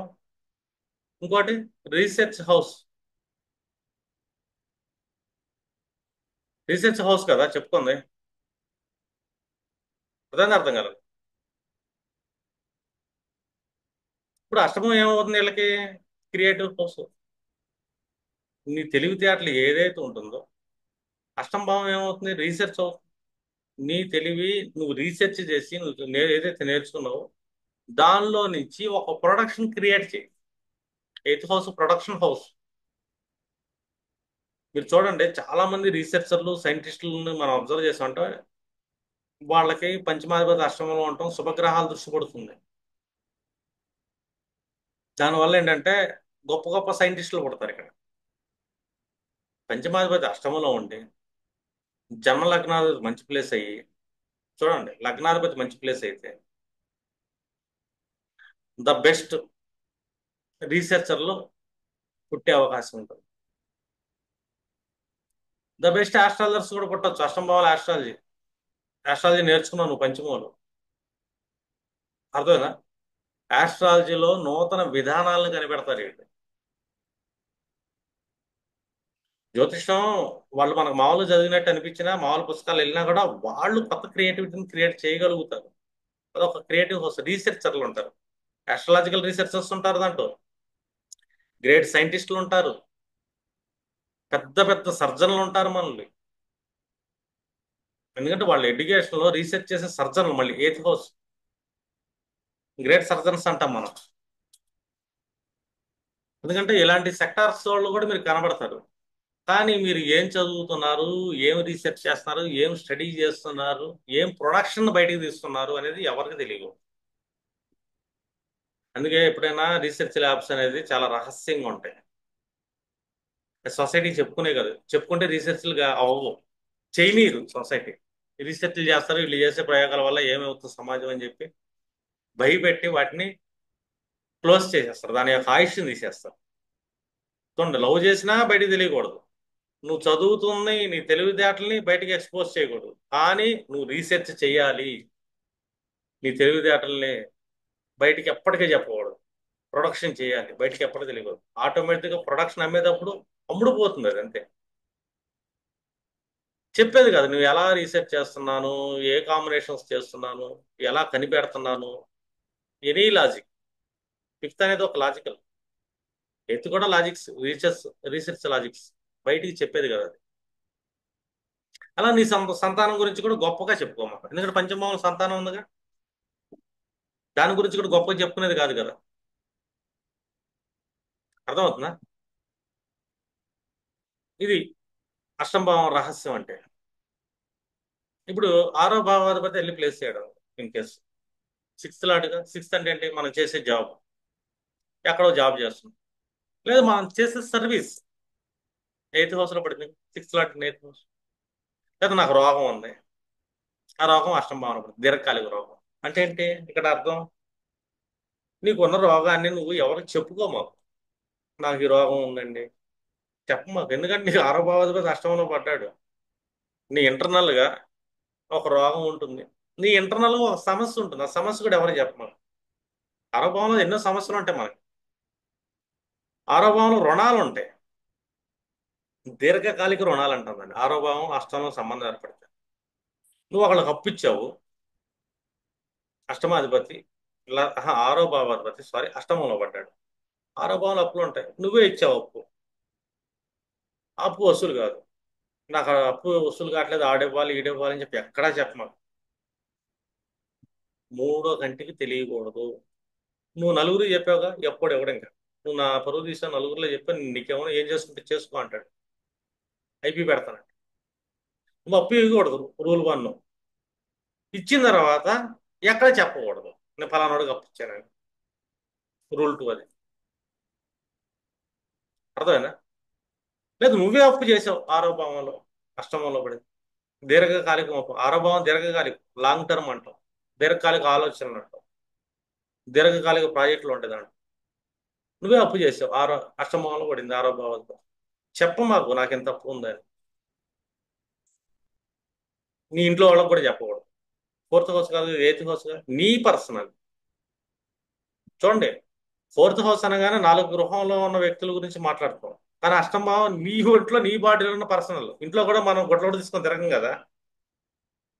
మన మర్మస్థానాలు ఇంట్లో కూడా దాచిపెట్టుకుంటాం. నా ఇల్లే కదా, నేను గొడ్లోడు తీసుకొని తిరుగుతానంటే ఎలాగ ఉంటుంది? ఇది అష్టం భావం కదా. ఇంట్లో తల్లిదండ్రుల ముందు కానీ, భార్య ముందు కానీ, బిడ్డల ముందు కానీ మనం మన మర్మాలను కాపాడుకుంటాం కదా, రహస్యంగా దాచిపెడతాం కదా. ఆరో భావం అష్టంలో పడితే అది నీ అప్పు నీ కుటుంబంలో వ్యక్తులు కూడా తెలియకూడదు అని నువ్వు చేసినప్పుడు. 2, నీకు ఏదైనా హెల్త్ ఇష్యూ వచ్చి, అది దీర్ఘకాలికమైన హెల్త్ ఇష్యూ అయిందని తెలిసింది నీకు, అది కూడా నీ ఇంట్లో వాళ్ళకి తెలియనివ్వకూడదు. అది మేబీ క్యాన్సర్ అవ్వచ్చు, ఇంకేదైనా అవ్వచ్చు. ఎందుకంటే సిక్స్ లాట్ ఎయిత్ హౌస్ నీ దగ్గరే దాచుకోవాలి. ప్రాబ్లం అయింది లేదా సమస్య అవుతుంది. నీకు శత్రువులు ఉండాలి. సిక్స్త్ లాట్ ఎయిత్ హౌస్ నీ ఎనిమీస్ని కూడా ఎవరికి చెప్పకూడదు, వీడు నా ఎనిమి అని. వీడు నా ఎనిమి అని అవతలోడు తెలిసిన సమాజాన్ని చెప్పుకున్నావు అనుకో, ఇంకొకడు ఆ ఎనిమిదితో కలిసి నిన్ను తొక్కేస్తాడు. నాకు అప్పు ఉందని చెప్పావు అనుకో, నీ సొసైటీలో మళ్ళీ ఇంకో చోట నీకు సహాయం దొరకదు. ఈ ఊరి నుండి అప్పులు అయిపోయాడని చెప్పి నీ పరువు తీసేస్తారండి. ఇష్టం భావం అవమానాలు ఇస్తుంది. ఎందుకు వస్తుందంటే మనం రహస్యాన్ని దాయలేకపోతున్నాం, ఎయిత్ హౌస్ అనే రహస్యాన్ని. అందుకే వస్తుంది. అర్థం కదా. ఎందుకంటే సిక్స్త్ లాట్ అక్కడ పడ్డాడు కదా, ఇష్టం భావంలో. అక్కడ పడ్డప్పుడు మనం ఏం చేయాలి ఇక్కడ? సిక్స్త్ హౌస్ లాట్ దీన్ని అలైన్మెంట్కి ఎలా తీసుకుంటాం మనం?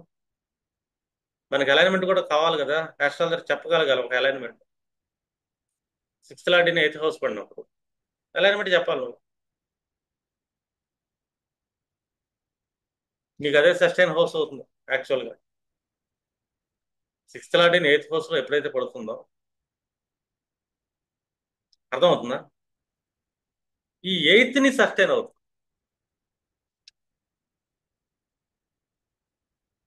ఎయిత్ సస్టైన్ డిఫాల్ట్ గా అవుతుంది. ఎలా అవుతుంది? ఎయిత్ సస్టైన్ ఎప్పుడు అవుతుంది నీకు? సిక్స్త్ లాట్ ఎయిత్ లో పడ్డావు. మీకు ఏమైనా ఐడియా ఉందా?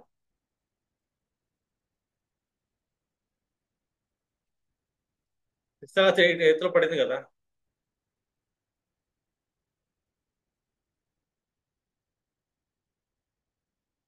ఇప్పుడు నువ్వు బిజినెస్ చేయొచ్చు. బిజినెస్ చేయొచ్చు. ఆ బిజినెస్ ఎలాంటిది అయి ఉండాలి? ఒక ప్రొడక్షన్, ఆ ప్రొడక్షన్ సర్వీస్ చేయాలి. మనం సర్వీస్ ని ప్రొడక్టివిటీగా, నువ్వు ఒక ప్రొడక్షన్ క్రియేట్ చేసి ఒక బిజినెస్ ని క్రియేట్ చేయి ఫస్ట్. ఆ క్రియేట్ చేసిన బిజినెస్ లో ఒక ప్రొడక్టివిటీ ప్రొడక్షన్ అనేది నీది ఉండాలి. దాన్ని మళ్ళీ సర్వీస్ గా తీసుకెళ్ళాలి. అప్పుడు ఎక్సలెంట్ గా పనిచేస్తుంది. Eighth house, sixth house eighth లో కూర్చోండి. అంటే ఇక్కడ బిజినెస్ ఏమవ్వాలి? నువ్వు క్రియేట్ చేసే బిజినెస్ అయి ఉండాలి, స్పెషల్ బిజినెస్ అయి ఉండాలి. ఆ బిజినెస్ క్రియేషన్ ఇదే ఉండాలి. సమేత ఫుడ్ లాంటిది మనం ప్రొడక్ట్ చేయొచ్చు. ఒక ఫుడ్ ని, ఒక ఫార్ములాని క్రియేట్ చేసి ముందు ఒక బిజినెస్ స్టైల్ క్రియేట్ చేయొచ్చు. ఆ ప్రొడక్టివిటీని సర్వీస్ చేయొచ్చు. ఇప్పుడు మనం చూసాం అనుకో, sixth lord in eighth house, ఒక స్విగ్గీ అనే ఒక యాప్ డిజైన్ అయిపోయింది. అతను బిజినెస్ ఏం చేశాడు? ఫస్ట్ క్రియేట్ చేశాడు. ఈసారి ప్రొడక్షన్స్, అందరు ఊళ్ళో వాళ్ళందరూ ప్రొడక్షన్స్ అతను సర్వీస్ చేస్తున్నాడు. హోటల్ వాళ్ళు అవి ఇవి చేసే ప్రొడక్షన్స్ ఉన్నాయి కదా, ఆ ప్రొడక్టివిటీని ఇతను సర్వీస్ చేస్తున్నాడు. ఇతను క్రియేషన్ ఏంటి? బిజినెస్ క్రియేషన్ ఒక యాప్ను డెవలప్ చేసుకున్నాడు. వేరే వాళ్ళ ప్రొడక్షన్స్ ని, ఎయిత్ హౌస్ అంటే పబ్లిక్ గా, ఒక పబ్లిక్ అండ్ ప్రొడక్టివిటీ హౌస్ ని ఇతను సర్వీస్ చేస్తున్నాడు. గ్రేట్ సక్సెస్ ఉంటుంది. గ్రేట్ సక్సెస్ ఉంటుంది కూడా. ఎందుకంటే అతనికి ఆ బిజినెస్ లో సక్సెస్ అవుతాడు. స్విగ్గీ కానీ, జెప్టో కానీ, జొమాటో కానీ, ఈ అమెజాన్ కానీ, ఇవన్నీ ఎలాగ వచ్చినాయి అనుకున్నారు? Sixth lord in eighth house. ఆ క్రియేటర్ జాతకం ఖచ్చితంగా కూడా తిరుగుతుంది. వాళ్ళు ఒక బిజినెస్ క్రియేట్ చేశారు. బిజినెస్ ఇక్కడ ఏంటి? క్రియేట్ చేయబడింది. ఆల్రెడీ ఉన్న బిజినెస్ చేయలేదు వీళ్ళు. బిజినెస్ ఏంటంటే ఆల్రెడీ ఉంటుంది సెవెంత్ హౌస్. డిఫాల్ట్ గా సొసైటీలో ఎన్నో బిజినెస్లు ఉంటాయి, చాలా రకాల బిజినెస్లు ఉంటాయి. ఉన్న బిజినెస్ మనం చేయటం వేరు, అది seventh house. Sixth lord in eighth house పడ్డప్పుడు వీడు ఒక బిజినెస్ ని క్రియేట్ చేస్తారు. ఆ క్రియేట్ లో పబ్లిక్ యొక్క ప్రొడక్షన్స్ ని వీళ్ళు సర్వీస్ చేస్తారు. ఈ కాంబినేషన్ ఉన్న వాళ్ళే ఇలాగా, ఇది ఓలా కానీ, ఊబర్ కానీ, ఎనీ ఈ కామర్స్ డెవలప్ చేసి బిజినెస్లు చేసి ఎనీ ఓనర్ జాతకం ఆ sixth lord in eighth house combination ఉంటుంది. వాళ్ళు ఎక్కడి నుంచి లోన్ చేస్తున్నారు, ఎక్కడి నుంచి ఏం చేస్తున్నారు ఎప్పుడో తెలియనిడు. వాళ్ళకి దీర్ఘకాలిక రోగాలు ఉన్నా కూడా తెలియనిడు, శత్రువులు ఉన్నా కూడా తెలియనిడు. Sixth lord in eighth house combination అది. అంటే వాటికి ఇంకా మిగతా శుభగ్రహాల కాంబినేషన్ దృష్టి కూడా పడిందంటే సక్సెస్ అవుతారు బిజినెస్ లో. అశుభ గ్రహాలు దృష్టి పడ్డప్పుడు ఆ బిజినెస్ లో లగ్నాధిపతి సరైన ప్లేస్మెంట్ లేకపోతే కొంచెం డ్యామేజ్ అవుతుంది. ఎందుకంటే ఎయిత్ హౌస్ సీక్రెట్ హౌస్ కదా. వాళ్ళు అది మార్కెట్ లోకి వచ్చేదాకా దాన్ని చాలా సీక్రెట్ గా చేస్తారు. అర్థమేనా? ఎంత సీక్రెట్ గా చేస్తారంటే మొత్తం కబ్జా చేసేది దాకా. మోనోపోలీ అంటారు దాన్ని. వాళ్ళు సీక్రెట్ మెయింటైన్ చేస్తారు. వాళ్ళు మెయింటైన్ చేసే సీక్రెట్ ఏంటి? ఎలాగ ఆఫర్ ఇస్తున్నా నేను, ఆఫర్స్ ఇస్తారు వాళ్ళు సర్వీస్ లో. అర్థమేనా? బయట 90 రూపాయలు అంటే నేను 80 రూపాయలకి ఇస్తాను. అది వాళ్ళ దగ్గరే ఉంటుంది ఆ సీక్రెట్ ఎలా ఇవ్వగలుగుతున్నారు నేను. ఎప్పుడు ఎక్స్పోజ్ చేయరాడు. ఎందుకంటే sixth lord in eighth house, నేను సర్వీస్ చేస్తున్నాను, తక్కువ సర్వీస్ చేస్తున్నాను, ఆ సీక్రెట్ రిలీజ్ చేయరాడు. Sixth lord in eighth house వాళ్ళ బిజినెస్, అది వాళ్ళ క్రియేటివిటీ, అది మంచి కాంబినేషన్ అది. లేదు, seventh lord in eighth house already చెప్పాను కదా, స్పౌస్ గురించి మాట్లాడకూడదు, బిజినెస్ల గురించి మాట్లాడకూడదు. అర్థమైందా? Seventh lord in eighth house in case పడింది, ఆల్మోస్ట్ కొంచెం డ్యామేజ్ హౌస్ అని చెప్పాలి మనం, వాస్తవం చెప్పాలి. Seventh lord in eighth house అంటే డ్యామేజ్. రూల్ వన్, వాళ్ళ లైఫ్లో బిజినెస్లో డిస్టర్బెన్స్ అయ్యే ఛాన్స్ ఉంటుంది. ఫ్యామిలీ లైఫ్లో, సంసార జీవితంలో కూడా ఒక డిస్టర్బెన్స్ ఉంటుంది. డిస్టర్బెన్స్ అయితే ఖచ్చితంగా ఉంటుంది. అర్థమైంది అర్థం కాదు. కానీ seventh lord in eighth house కూర్చున్నాడు కదా, డిస్టర్బెన్స్ ఉంటుంది కానీ సస్టైన్ అవ్వాలి. Seventh lord in eighth house పడింది రూల్ 1.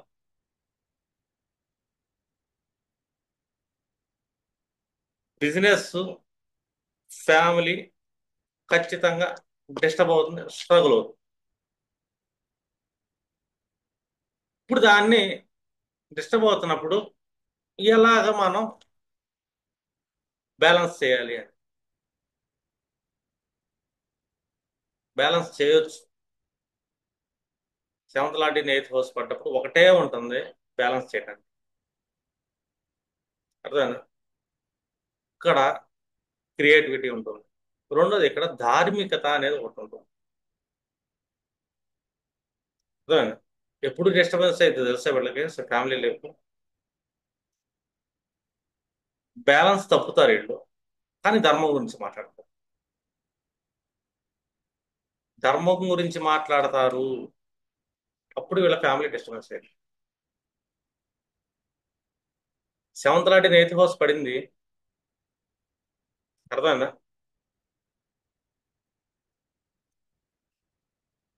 వీళ్ళు ఏం చెప్తారు? మత ధర్మం చెప్తారు, మా కుటుంబ ధర్మం అంటారు, లేకపోతే పురుషుడు ఎలా ఉండాలంటారు, లేకపోతే స్త్రీ ఎలా ఉండాలంటారు.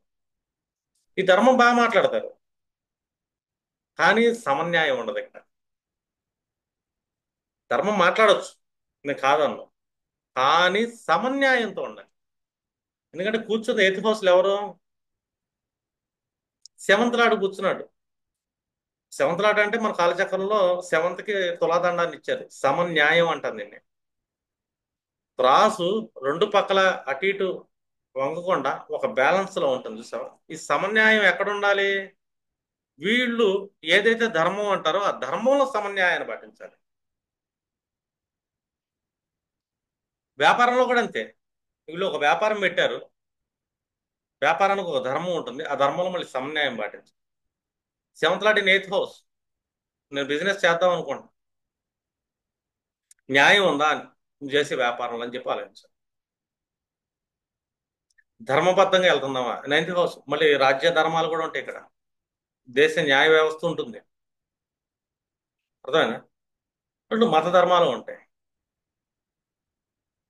మత ధర్మాలు కూడా ఉంటాయి, ఖచ్చితంగా ఉంటాయి. ఇక్కడ ఎప్పుడైనా సరే మనం సమన్యాయం అనాలిగా. Seventh lord in eighth house, నేను ఒకటే చెప్తా, పెళ్లి చేసుకునేటప్పుడు అయితే నువ్వు కట్నం ఇవ్వ మాకు, కట్నం తీసుకోమాకు అని చెప్పి. ఎందుకంటే కట్నం ఇవ్వటం తీసుకోవటం అనేది రాంగ్, సమన్యాయం కాదు అది.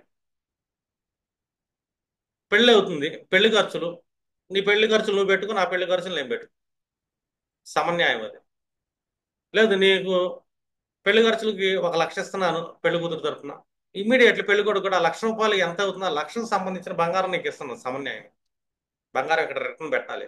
నువ్వు 1,00,000 తీసుకున్నా 1,00,000 రిటర్న్ వాళ్ళకి ఇవ్వాలి మళ్ళీ, వాళ్ళకి బట్టల రూపంలో కానీ బంగారం రూపంలో, సమన్యాయం అది.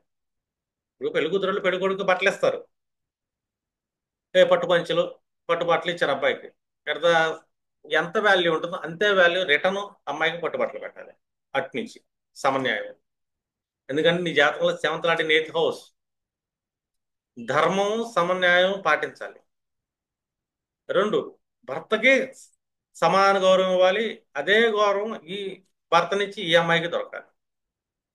ఈ రెండిట్లో ఏ బ్యాలెన్స్ తప్పినా ఖచ్చితంగా సంసార జీవితం స్పాయిల్ అయిపోతుంది. అర్థమైందా?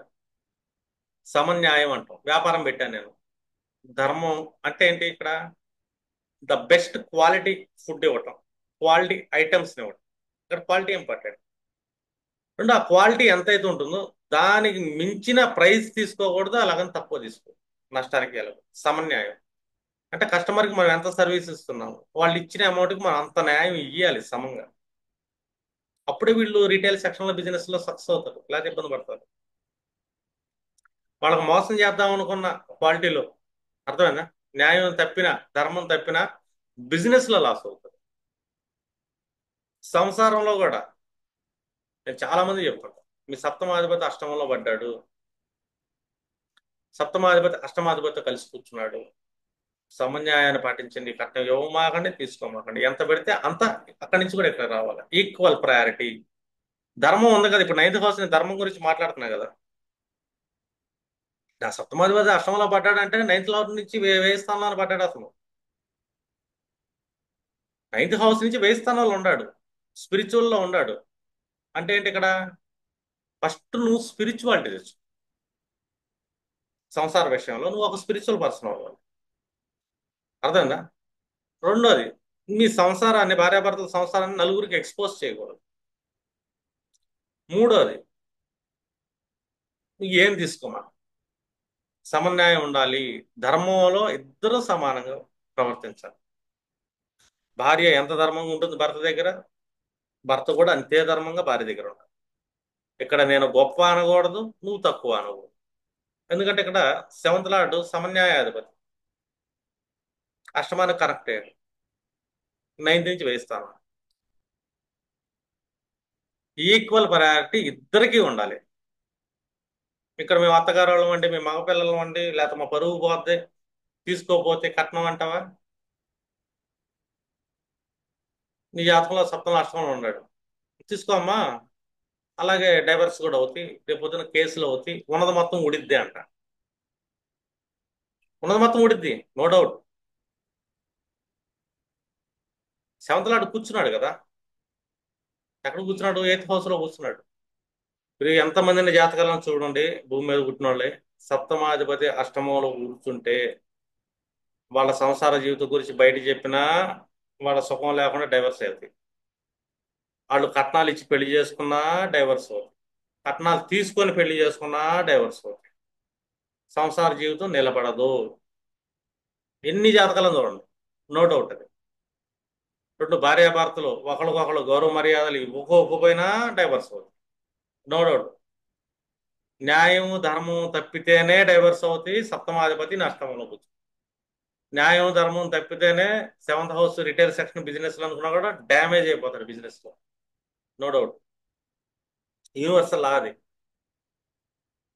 ఇప్పుడు నవమాధిపతి కూర్చున్నాడు అష్టంభావం, నవమాధిపతి అష్టంభావంలో కూర్చున్నాడు అనుకోండి, అది ఒక రకంగా చెప్పాలంటే no doubt the best house అని చెప్పొచ్చు. అర్థమైందా? కాకపోతే ఇక్కడ నవమం అనగానే మనం ఏం తీసుకుంటాం ఇక్కడ? అష్టమాధిపతి అష్టమంలో కూర్చుంటే దిగ్బలం పొందినట్టే. మీరు మళ్ళీ అడిగారు, సార్ మీరు అష్టమాన్ని గురించి మాట్లాడలేదని. అష్టమాధిపతి అష్టమంలో అంటే అభావాధిపతి అభావంలో కూర్చుంటే దిగ్బలం పొందినట్టే. అభావం అంటే ఏంటి, అష్టమ భావం అంటే ఏంటి? ఇతని యొక్క ఆయుష్, ఇతని యొక్క రహస్యాలు, అర్థమైందా? అన్నిటి గురించి ఎక్కడ మనం చెప్పుకోకూడదు. నవమాధిపతి అష్టమంలో కూర్చున్నాడు. నవమం అంటే మనకేంటి, ఇక్కడ గురువు ఉంటాడు, తండ్రి ఉంటాడు. ఫస్ట్ తండ్రి కానీ గురువు కానీ, ఎవరి జాతకంలో అయినా సరే నవమాధిపతి అష్టమంలో కూర్చున్నాడు. ఒకటి, పెద్ద రిలేషన్ ఉండదు వాళ్ళ జాతకంలో వాళ్ళ గురువుతో. రెండు, పెద్ద రిలేషన్ ఉండదు వాళ్ళ జాతకం వాళ్ళ తండ్రితో. ఎందుకంటే నైన్త్ లార్డ్ తన స్థానం నుంచి వేరే స్థానంలోకి వెళ్ళాడు అష్టమ భావంలో. రెండోది, వాళ్ళ తండ్రి గురించి ఎక్కువ మాట్లాడడానికి లేదు, రహస్యమే అది. గురువుల గురించి కూడా మాట్లాడడానికి లేదు, రహస్యమే. ఎందుకంటే ninth lord in eighth house, రహస్యస్తాం. ఎయిత్లో ఏముంది ఇంకా మనం? స్పిరిచువాలిటీ, ఆధ్యాత్మిక. చూడండి ఎవరి జాతకంలో sir ninth lord in eighth house, తండ్రి ఆధ్యాత్మిక వ్యక్తి అంట. ధార్మికం అని చెప్పట్లా, ఆధ్యాత్మిక. ధార్మికం అంటే పూజలు గీజులు గట్రా గట్రా చేస్తా ఢామ్ డూమ్ కనబడుతుంది. ఆధ్యాత్మిక సెల్ఫ్, తన వ్యక్తిగతంగా తన కోసమే తానుగా బతికే వ్యక్తి అంట. స్పిరిచువల్ పర్సన్ అవుతాడు. స్పిరిచువల్ పర్సన్స్ అంతా సెల్ఫిష్లే. సంసారం కుటుంబం గిటుంబం ఏం పట్టించుకోరాళ్ళు, తన ఆత్మచింతన కోసం పరిగెడుతుంటారు వాళ్ళ గురువులు కూడా అలాంటి వాళ్ళే. కాబట్టి వీళ్ళిద్దరితో వీళ్ళకి రిలేషన్ మెయింటైన్ చేయరు వాళ్ళిద్దరు. ధార్మికులు అయితే రిలేషన్ మెయింటైన్ చేస్తారు, ఆధ్యాత్మిక రిలేషన్స్ మెయింటైన్ చేయరు. తండ్రి రిలేషన్ మెయింటైన్ చేయడు, ఈయన గురువు రిలేషన్ మెయింటైన్ చేయడు. ఎందుకు? Ninth lord in eighth house వాళ్ళ జాతకంలో. దాని అర్థం కదా. కానీ వీళ్ళకు భాగ్యం ఉంటుంది, భాగ్యం అయితే ఖచ్చితంగా వస్తుంది. ఎందుకంటే నైన్త్ లాంటి నేతి హౌస్లో కూర్చున్నాడుగా. వీళ్ళ భాగ్యం ఎప్పుడు వస్తుంది? నేను ధార్మిక పూజలు చేస్తున్నాను, కొబ్బరికాయలు కొడుతున్నాను, యజ్ఞాలు చేశాను, అగ్నిగుండాలు పెట్టాను, హోమాలు పెట్టాను, నాకు కలిసి రావట్లేదండి అంటే. ఎందుకంటే భాగ్యాధిపతి ఎక్కడ పడ్డాడు? అష్టమ భావంలో పడ్డాడు. అష్టమం అంటే ఏంటి? రహస్యం కదా. నీ మతధర్మాల గురించి గొప్ప చెప్పమాకు. Ninth house మతధర్మాలు. నేను ఇస్లాము, నా ఖురాన్ గొప్పదనడానికి లేదు. లేదు నేను హిందూ, నా భగవద్గీత గొప్పదనడానికి లేదు. నేను క్రిస్టియన్, నా బైబిల్ గొప్పదనడానికి కూడా లేదు. నువ్వు ధార్మికుడు కాదు ఇక్కడ. నీ భాగ్యాధిపతి ఎక్కడికి వెళ్ళాడు? నీ గురువు ఆధ్యాత్మికంలోకి వెళ్ళాడు. ఇక్కడ ధార్మిక గ్రంథాలు పనిచేయట్లే ఇక్కడ. స్పిరిచువాలిటీ, నీలో ఆధ్యాత్మిక చింతన, నీలో గ్రేట్ ట్రాన్స్ఫర్మేషన్ ఎప్పుడైతే తీసుకుంటావో అక్కడి నుంచి నీ భాగ్యం అనేది యాక్టివేట్ అయింది. నువ్వు భౌతికంగా నా మతం ఇది, నా కులం ఇది, నా ధర్మం ఇది, నా ధార్మికత ఇది అని చెప్పుకున్నంత సేపు కష్టాల పాలవుతావు. లేదు, నైన్త్ లాడి నేతి కోసం నీ తండ్రి కూడా, నీ గురువు కూడా, నేను ధార్మికుడిని, నేను అంత చేస్తాను ఇంత చేస్తానని చెప్పుకున్న వాళ్ళు కష్టాలు పాలవుతారు. నీ గురువు కష్టాలు పాలవుతాడు, అతను ధార్మికంగా ఉన్నంతసేపు. నీ తండ్రి కూడా ధార్మికంగా ఉన్నంతసేపు కష్టాలు పాలవుతాడు. వీళ్ళు ఆధ్యాత్మికులు అయి ఉండాలి. తండ్రి ఆధ్యాత్మికుడు అయ్యాడు అనుకోండి, తండ్రి జీవితం బాగుంటుంది, ఈ కుర్రాడి జీవితం బాగుంటుంది. ఇప్పుడు నీ జాతకంలో నీ నవమాధిపతి అష్టమంలో కూర్చున్నాడు. నువ్వు ఒకళ్ళకి తండ్రివి. నువ్వు ఆధ్యాత్మిక చింత నువ్వు పెంచుకునే కొద్దీ నీ పిల్లల జీవితం బాగుంటుంది.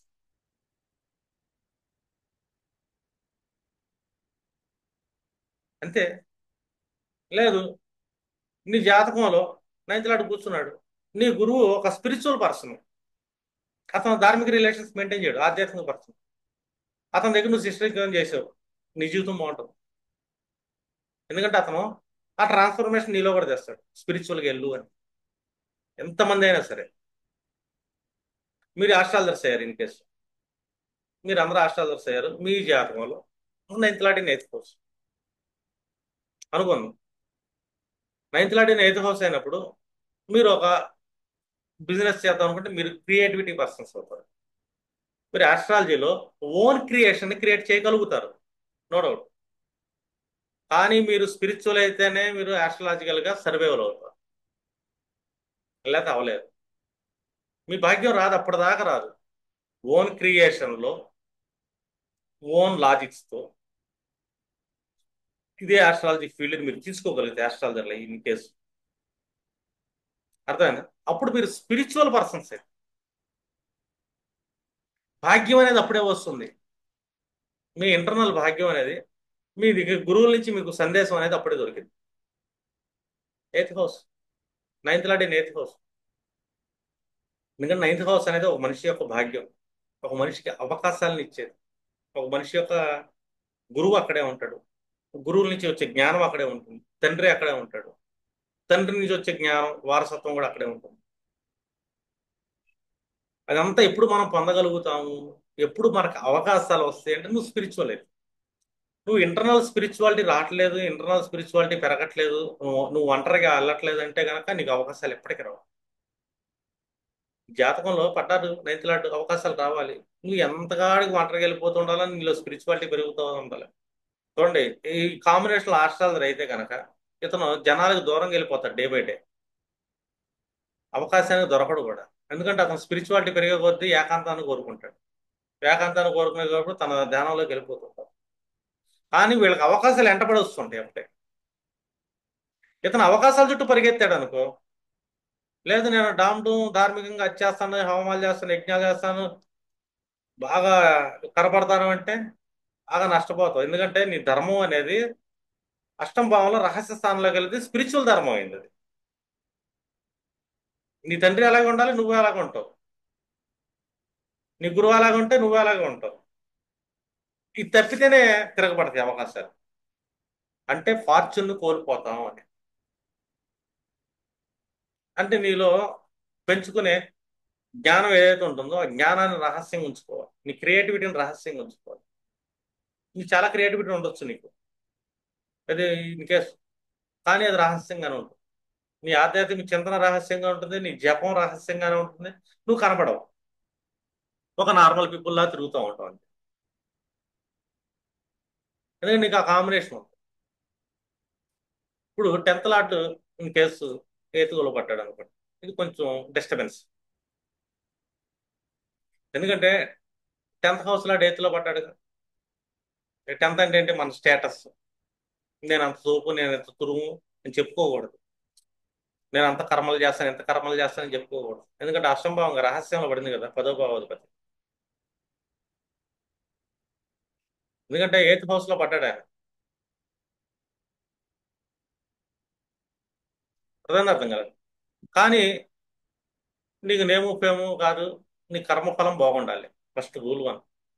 ఎందుకంటే 10th లాట్ 8th హౌస్ లో పడితే కొంచెం సఫర్ ఉంటుంది. అర్థమైనా? సఫర్ అయితే ఉంటుంది, కానీ దాన్ని కూడా అలైన్ చేయొచ్చు. జాబ్లో సఫర్ ఉంటుందండి, ఎక్కువ కాలం ఏ జాబులు చేయలేరంట. వాళ్ళ పేరు ప్రఖ్యాతులు ఎక్కువసేపు ఉండవు, గౌరవ మర్యాదలు ఎక్కువసేపు దొరకవు వాళ్ళకి. వీళ్ళు ఈ గౌరవ మర్యాదలు వెనకాల పడకూడదు, పేరు ప్రఖ్యాతులు పడకూడదు, నేను అనే స్టేటస్ వెనకాల పడకూడదు. పడితే పీడించబడతారు. అర్థమైందా? కానీ దీన్ని అలైన్ చేయాలి మనం. ఎప్పుడు అలైన్ చేయగలుగుతాం? ఆరో భావాన్ని యాక్టివేట్. అంటే నువ్వు సర్వీస్ చేసేటప్పుడు ఒక కొత్త క్రియేటివిటీలో సర్వీస్ అనేది మొదలు పెట్టాలి. నీకు 10th హౌస్ నీ కెరీర్. అర్థమైందా? నీ కెరీర్ అన్నప్పుడు నేను వ్యాపారాలు చేసే సోర్స్ ఉంటుంది, కానీ ఉద్యోగానికి ఎక్కువ బలం ఉంటుంది. అంటే నువ్వు ఎక్కడైనా పని చేస్తున్నప్పుడు, నువ్వు ఒక ఆఫీసులో జాబ్ వచ్చింది. అర్థమైందా? ఈ ఆఫీసులో జాబ్ వచ్చినప్పుడు నీకేంటి, నువ్వు చేసే వర్క్లో క్రియేటివిటీనెస్ చూపిస్తారు. నీ వర్క్లో క్రియేటివిటీనెస్ స్కిల్స్ చూపించలేదనుకో, నీ జాబ్ నీకు నిలబడదు. రెండోది ఏంటి? నువ్వు ఎలా సస్టైన్ అవ్వగలుగుతున్నావు నువ్వు ఉద్యోగంలో అంటే, నువ్వు ఉద్యోగంలో వెళ్ళాలి సస్టైన్ అవ్వాలంటే గుడ్ రిలేషన్స్ మెయింటైన్ చేయాలి. ఎప్పుడైనా సరే దశమాధిపతి ఇన్ కేస్ అష్టమ భావంలో పడితే, అర్థమైందా, నువ్వు చేసే కర్మని రహస్యంగా ఉంచాలి. నువ్వు చేసే వర్క్ ఉంటుంది కదా, వర్క్ రహస్యంగా ఉండాలి. ఎలా చేస్తున్నావు ఏంటని ఎవరికి చెప్పకూడదు. రెండోది, నీ వర్క్లో ఒక క్రియేటివిటీనెస్ అనేది ఉండాలి. ఎందుకంటే నువ్వు పలానా చోట పని చేస్తున్నప్పుడు నీ క్రియేటివిటీ ఎవరికి తెలియకూడదు, కానీ క్రియేటివిటీ ఉండాలి, స్పెషల్ వర్క్ చేయగలగాలి. రెండోది, నువ్వు వర్క్లో సస్టైన్ అవ్వాలంటే సర్వీస్, మళ్ళీ క్రియేటివిటీలో మళ్ళీ సర్వీస్ని యాడ్ చేయాలి. రెండు, గుడ్ రిలేషన్స్ మెయింటైన్ చేయాలి. నువ్వు ఎక్కడైతే వర్క్ చేస్తావు ఆ అట్మాస్ఫియర్. గుడ్ రిలేషన్స్ ఒకటే కాదు, న్యాయంగా ఉండాలి. ఇక్కడ ధర్మం మాట్లాడతలా, న్యాయం మాట్లాడతాం. ధర్మాలు చాలా రకాలు ఉంటాయి, కానీ న్యాయం ఒకటే ఉంటుంది. సమన్యాయం అంటుంది దాన్ని. అర్థమైనా? సమన్యాయంలో ఉండాలి రిలేషన్స్. ఓనర్తో కానీ, కో ఎంప్లాయీస్తో కానీ, నీ కింద ఎంప్లాయీస్తో కానీ ఎక్కువ తక్కువలుగా నువ్వు మాట్లాడకూడదు. మీ ఆఫీసులో పనిచేసే ఇది ఇది ఏమంటారు, చపరాస్తీలు అంటారు, కడిగే వాళ్ళు ఉంటారు కదా, ఊడ్చే వాళ్ళు, వాళ్ళతో కూడా గౌరవ మర్యాదలుగా సమంగా ఉండాలి. నువ్వు ఎక్కువ అనే ఫీలింగ్ ఎప్పుడు ఉండకూడదు. ఎందుకంటే నీ 10th లాట్ 8th హౌస్. అర్థమైందా? కానీ నీ క్రియేటివిటీలో డిసిప్లిన్ మెయింటైన్ చేయాలి. నువ్వు ఆఫీస్కి ఇన్ టైం వెళ్ళాలి. నా ఇష్టం వచ్చినట్టు ఆఫీస్కి వెళ్తాను, నాకు 10ంటికి మెలకు వచ్చింది, రాత్రికి నిద్ర లేదు, 7ంటికి వెళ్తాను, 8ంటికి వెళ్తాను, ఇట్లా కాదు. నువ్వు 6ంటికి వెళ్తున్నావా, ఆఫీస్కి 6ంటికి వెళ్ళి ఎక్కువ గంటలు పని చేయాలి. వర్క్లో క్రియేటివిటీ చూపించాలి, వర్క్లో డిసిప్లిన్ ఉండాలి, రిలేషన్స్ గుడ్ రిలేషన్స్ మెయింటైన్ చేయాలి, అది సమన్యాయం ఉండాలి. అప్పుడే సర్వైవల్ అవుతావు నీ కెరీర్లో. లేకపోతే నీ కెరీర్ ఎప్పటికీ సర్వైవల్ కావాలి, ఎప్పుడు డిస్టర్బెన్స్ ఉంటుంది. నువ్వు గొప్పలు చెప్పుకుంటా, నేను తోపుని, నేను తురువు, నేను అలాంటి నాకు అంత కోపం ఎంత కోపం అన్నావు, పని చూసుకోయ్యా అంటారు. ఎందుకంటే ఆల్రెడీ నీకు 10th లాట్ 8th హౌస్. నీకు జాబే నిలబడదు, నీకు పరువే ఉండదు, ప్రతిష్టే ఉండదు. పరువు వెనకాల చెప్పావా, ఉన్న పరువు కూడా పోద్ది. గొప్పగా చెప్పుకున్నావు నీ గురించి, ఉన్నది మొత్తం తీసి అవతల పడేస్తారు. ఎందుకంటే 10th లాట్ 8th హౌస్. అంటే ఏ ఏ సెక్టార్లో ఎలా మెయింటైన్ చేయాలి, మన ప్లానటరీ సిస్టమ్ మనకు చెప్తుంది. ఇప్పుడు 11th lot 8th house eighth house లో 11th లాట్ ప్లేస్ అయ్యాడు. 11th అంటే మన సోషల్ సర్కిల్, మన ఫ్రెండ్ సర్కిల్. ఎయిత్ హౌస్ లో ఒక పేడ ఉంటుంది. 10th లాట్ ఎయిత్ హౌస్ పేడ ఉంటుంది. 7th లాట్ ఎయిత్ హౌస్ లో ఒక పేడ ఉంది. మనకి అవమానాలు ఉన్నాయి. మన ఫ్రెండ్ సర్కిల్ వల్ల మనకు అవమానాలు వచ్చే అవకాశం ఉంది. ఇంకోటి కూడా ఉంది ఇక్కడ, అన్ఎక్స్పెక్టెడ్ ఎర్నింగ్స్ అంటాం. ఇవి వస్తాయి, ఆకస్మిక లాభాలు వస్తాయి, ఫ్రెండ్స్ తో అవమానాలు వస్తాయి. ఫ్రెండ్స్ వల్ల పేడ ఉంటుంది, సోషల్ సర్కిల్ వల్ల పేడ ఉంటుంది. ఎందుకు ఉంటుంది? ఎందుకంటే మనకి ఇంపార్టెంట్ కదా. ఎందుకు వచ్చింది అది? అది కూడా తెలియాలి కదా. ఎందుకంటే మనకి 11th లాట్ పడ్డాడుగా ఎయిత్ హౌస్ లో. 11th లాట్ ఎయిత్ హౌస్ లో పడ్డప్పుడు మనకి పేడ ఎందుకు వస్తుంది? మన వాక్కు వల్ల మాత్రమే వస్తుంది. మన వాయిస్ అంటే మనం మాట్లాడేటప్పుడు చాలా జాగ్రత్తగా క్రియేటివ్గా మాట్లాడాలి. మన మాటలో ఒక క్రియేటివ్నెస్ ఉండాలి. అర్థమైందా? రెండోది, మనం ఏం మాట్లాడినా కూడా 11th లాట్ ఎయిత్ హౌస్ అంటే మన సోషల్ సర్కిల్ మన అష్టమ భావంలో కూర్చుంది. నీ మాటలో క్రియేటివ్నెస్ ఉండాలి.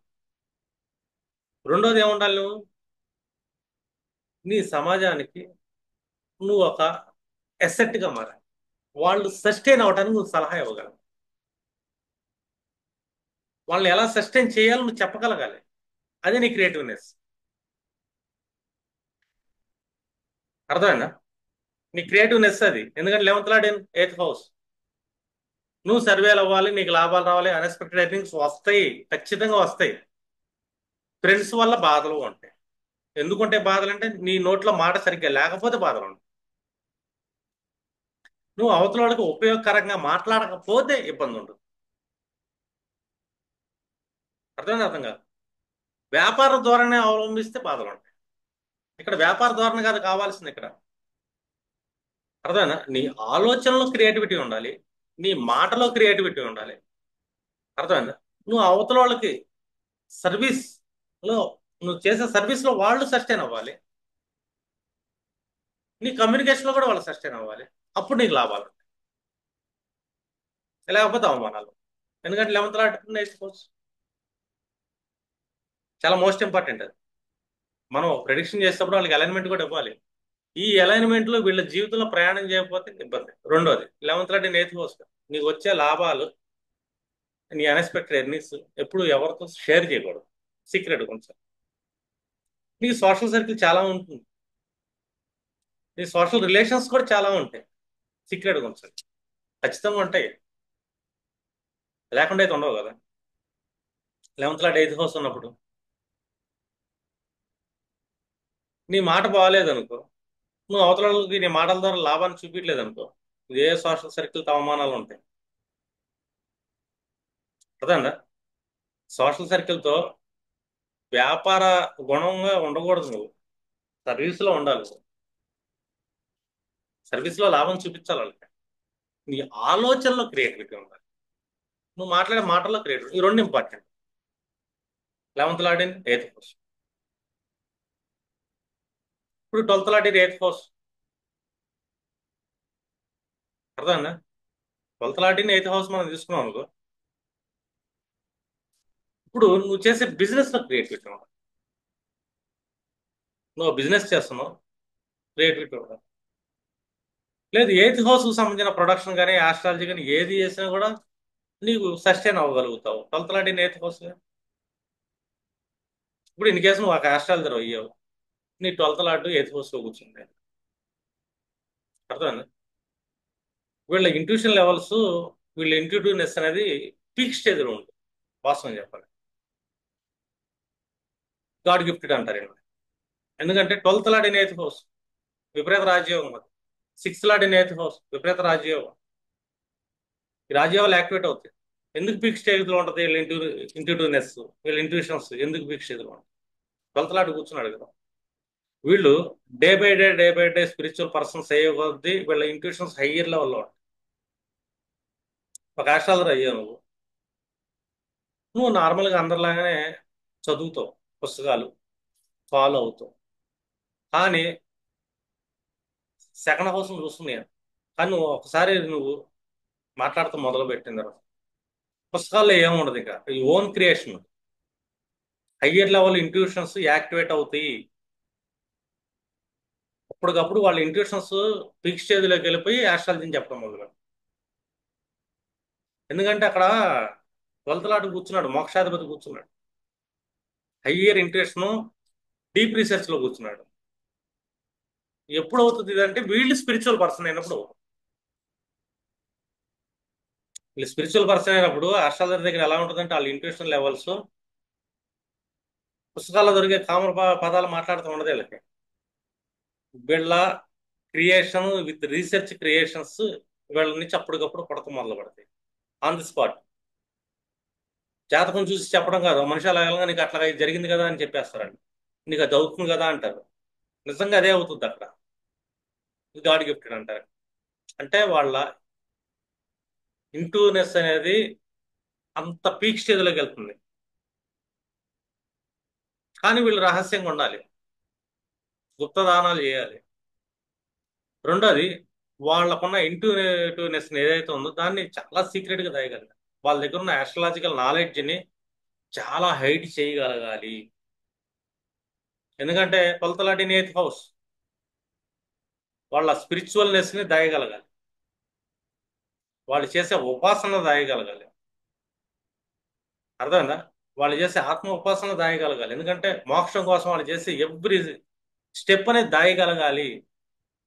ఎందుకంటే 12th lot in 8th house. అర్థమైందా? ఎవరికైనా సరే 12th lot in 8th house ఉంటే వాళ్ళకి ఇంట్యూషన్ లెవెల్స్ పీక్ స్టేజ్లో, వాళ్ళు మానసికంగా వాళ్ళ విచారం హయ్యర్ లెవెల్లో ఉంటుంది. మానసిక విచారం హయ్యర్ లెవెల్లో ఉంటుంది. కానీ వాళ్ళు ఒక రోగంతో సఫర్ అవుతుంటారు కూడా, అరభావం యాక్టివేట్ అయిపోతుంది.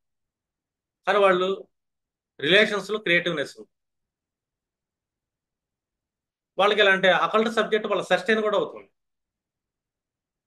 అదే ధర్మం అనేది వీళ్ళ దగ్గర భౌతిక ధర్మం అస్సలు కనబడదు, ధార్మికత అనేదే ఉండదు. 12th lot in 8th house ధార్మికత ఉండదు, ఖచ్చితంగా ఉండదు. ఫాదర్తో రిలేషన్స్ కూడా ఉండదు. ఎందుకంటే ధార్మికత లేకపోతే అక్కడ ఫాదర్ ఉంటాడు, గురువు ఉంటాడు. వాళ్ళకి పెద్దగా గురువులు ఉండరు, గురువులతో రిలేషన్ ఉండదు, ధార్మికత ఉండదు. ఇంటూనెస్ ఎక్కువ ఉంటుంది, క్రియేటివిటీనెస్ ఎక్కువ ఉంటుంది. ఎందుకంటే వీళ్ళు ఎంత ఇంటర్నల్ స్పిరిచువల్స్. ఎందుకంటే 12th lot in 8th house, వాళ్ళు ఎనీ సెక్టార్ లో కూడా క్రియేటివ్నెస్ లోకి వెళ్ళగలుగుతారు. ఎప్పుడు సక్సెస్ అవుతారంటే డీప్ స్పిరిచువల్ లోకి వెళ్ళిపోతారు. లాంగ్ టర్మ్ లో ఏంటంటే ఐసోలేషన్ లోకి వెళ్ళిపోతారు. అంటే అష్టం భావం ఎంతటి ఐసోలేషన్ లో తీసుకెళ్తుందంటే, ఎంతటి రహస్యంలో తీసుకెళ్తుంటే అంత డీప్ గా తీసుకెళ్తుంది. అంటే ఇక్కడ ఏంటంటే పరివర్తన అనేది ప్రతి మనిషిలో ఇంపార్టెంట్. మన జాతకంలో మనం ఎక్కడ పరివర్తన చెందాలి, ఏ ఏ భావాధిపతులు మన జాతకంలో అష్టం భావంలో ప్లేస్ అయ్యారు. ఇది రాశి చక్రం అనే కాదు, ఎవ్రీ డివిజనల్ చార్ట్ కూడా చెక్ చేయొచ్చు మీరు. పలానా డివిజనల్ చార్ట్ లో మ్యారిటల్ లైఫ్ లో, మ్యారిటల్ లైఫ్ లో మళ్ళీ ఎక్కడెక్కడ సీక్రెట్ ఉండాలా, సంసార జీవితంలో ఏమేమి దాయాలి, కెరీర్ లో ఎలా ఉండాలి, అలాగా ఎవ్రీ డివిజనల్ చార్ట్ లో కూడా ఈ లాజిక్స్ అప్లై చేయొచ్చు మీరు. మళ్ళీ వాటికి సపరేట్ గా అడగమారు. అంటే ఒక అష్టంభావం ఒక మనిషి జీవితంలో ఎంత ఇంపార్టెంట్ అని, ఆ ఇంపార్టెన్స్ అనేది ఒక మనిషికి తెలియలేదు అనుకోండి, చాలా సఫర్ అవుతాం. చాలా అంటే చాలా సఫర్ అవుతాం. అలాగా లగ్నాధిపతి కూడా డిఫరెంట్ ప్లేసెస్ లో ప్లేస్ అయినప్పుడు కూడా ఉంటుంది. లగ్నాధిపతి అష్టం భావాల ప్లేస్ అయితే ఆల్రెడీ చెప్పుకున్నాం కదా. అలాగే వివిధ భావాల్లో కూడా మనం చాలా డీప్గా వెళ్ళొచ్చు సబ్జెక్ట్. అంటే డీప్నెస్ పెరగాలి మీలో, ఆస్ట్రాలజర్లో మంచి ఆస్ట్రాలజర్స్ కావాలంటే ఆస్ట్రాలజీ అంటేనే అష్టం భావం, ఆస్ట్రాలజీ అంటేనే రహస్యం, ఆస్ట్రాలజీ అంటేనే ఆధ్యాత్మిక చింతన. ఆ ఆధ్యాత్మిక అంటే ధార్మికం కాదు, ఇది మళ్ళీ భౌతికంగా కనబడేది కాదు. ఇంటర్నల్ స్పిరిచువల్నెస్ ఒంటరిగా చేసుకునేది, ఎవరికి తెలియకుండా చేసుకునేది. మీరు జపమే చేస్తారు, మీరు మానసిక పూజ చేసుకుంటారు, నడుస్తా పూజ చేస్తారు, తింటా పూజ చేస్తారు. ఇదంతా ఏంటంటే నిరంతరం జరుగుతూ ఉండాలి. నిరంతరం మనలో ఉన్న సప్తచక్రాలు, మనలో ఉన్న మణిద్వీపానికి అర్చన చేస్తుండాలి, మనలో ఉన్న శ్రీచక్రానికి అర్చన చేస్తుండాలి. నిరంతర అర్చన ఆధ్యాత్మిక అర్చన అంటారు దీన్ని. మీకు ఈ అంతర్పూజ గురించి మీకు తెలుసుకోవాలనుకోండి, మనకి ఉపనిషత్తులో భావనోపనిషత్తు అని ఉంటుంది.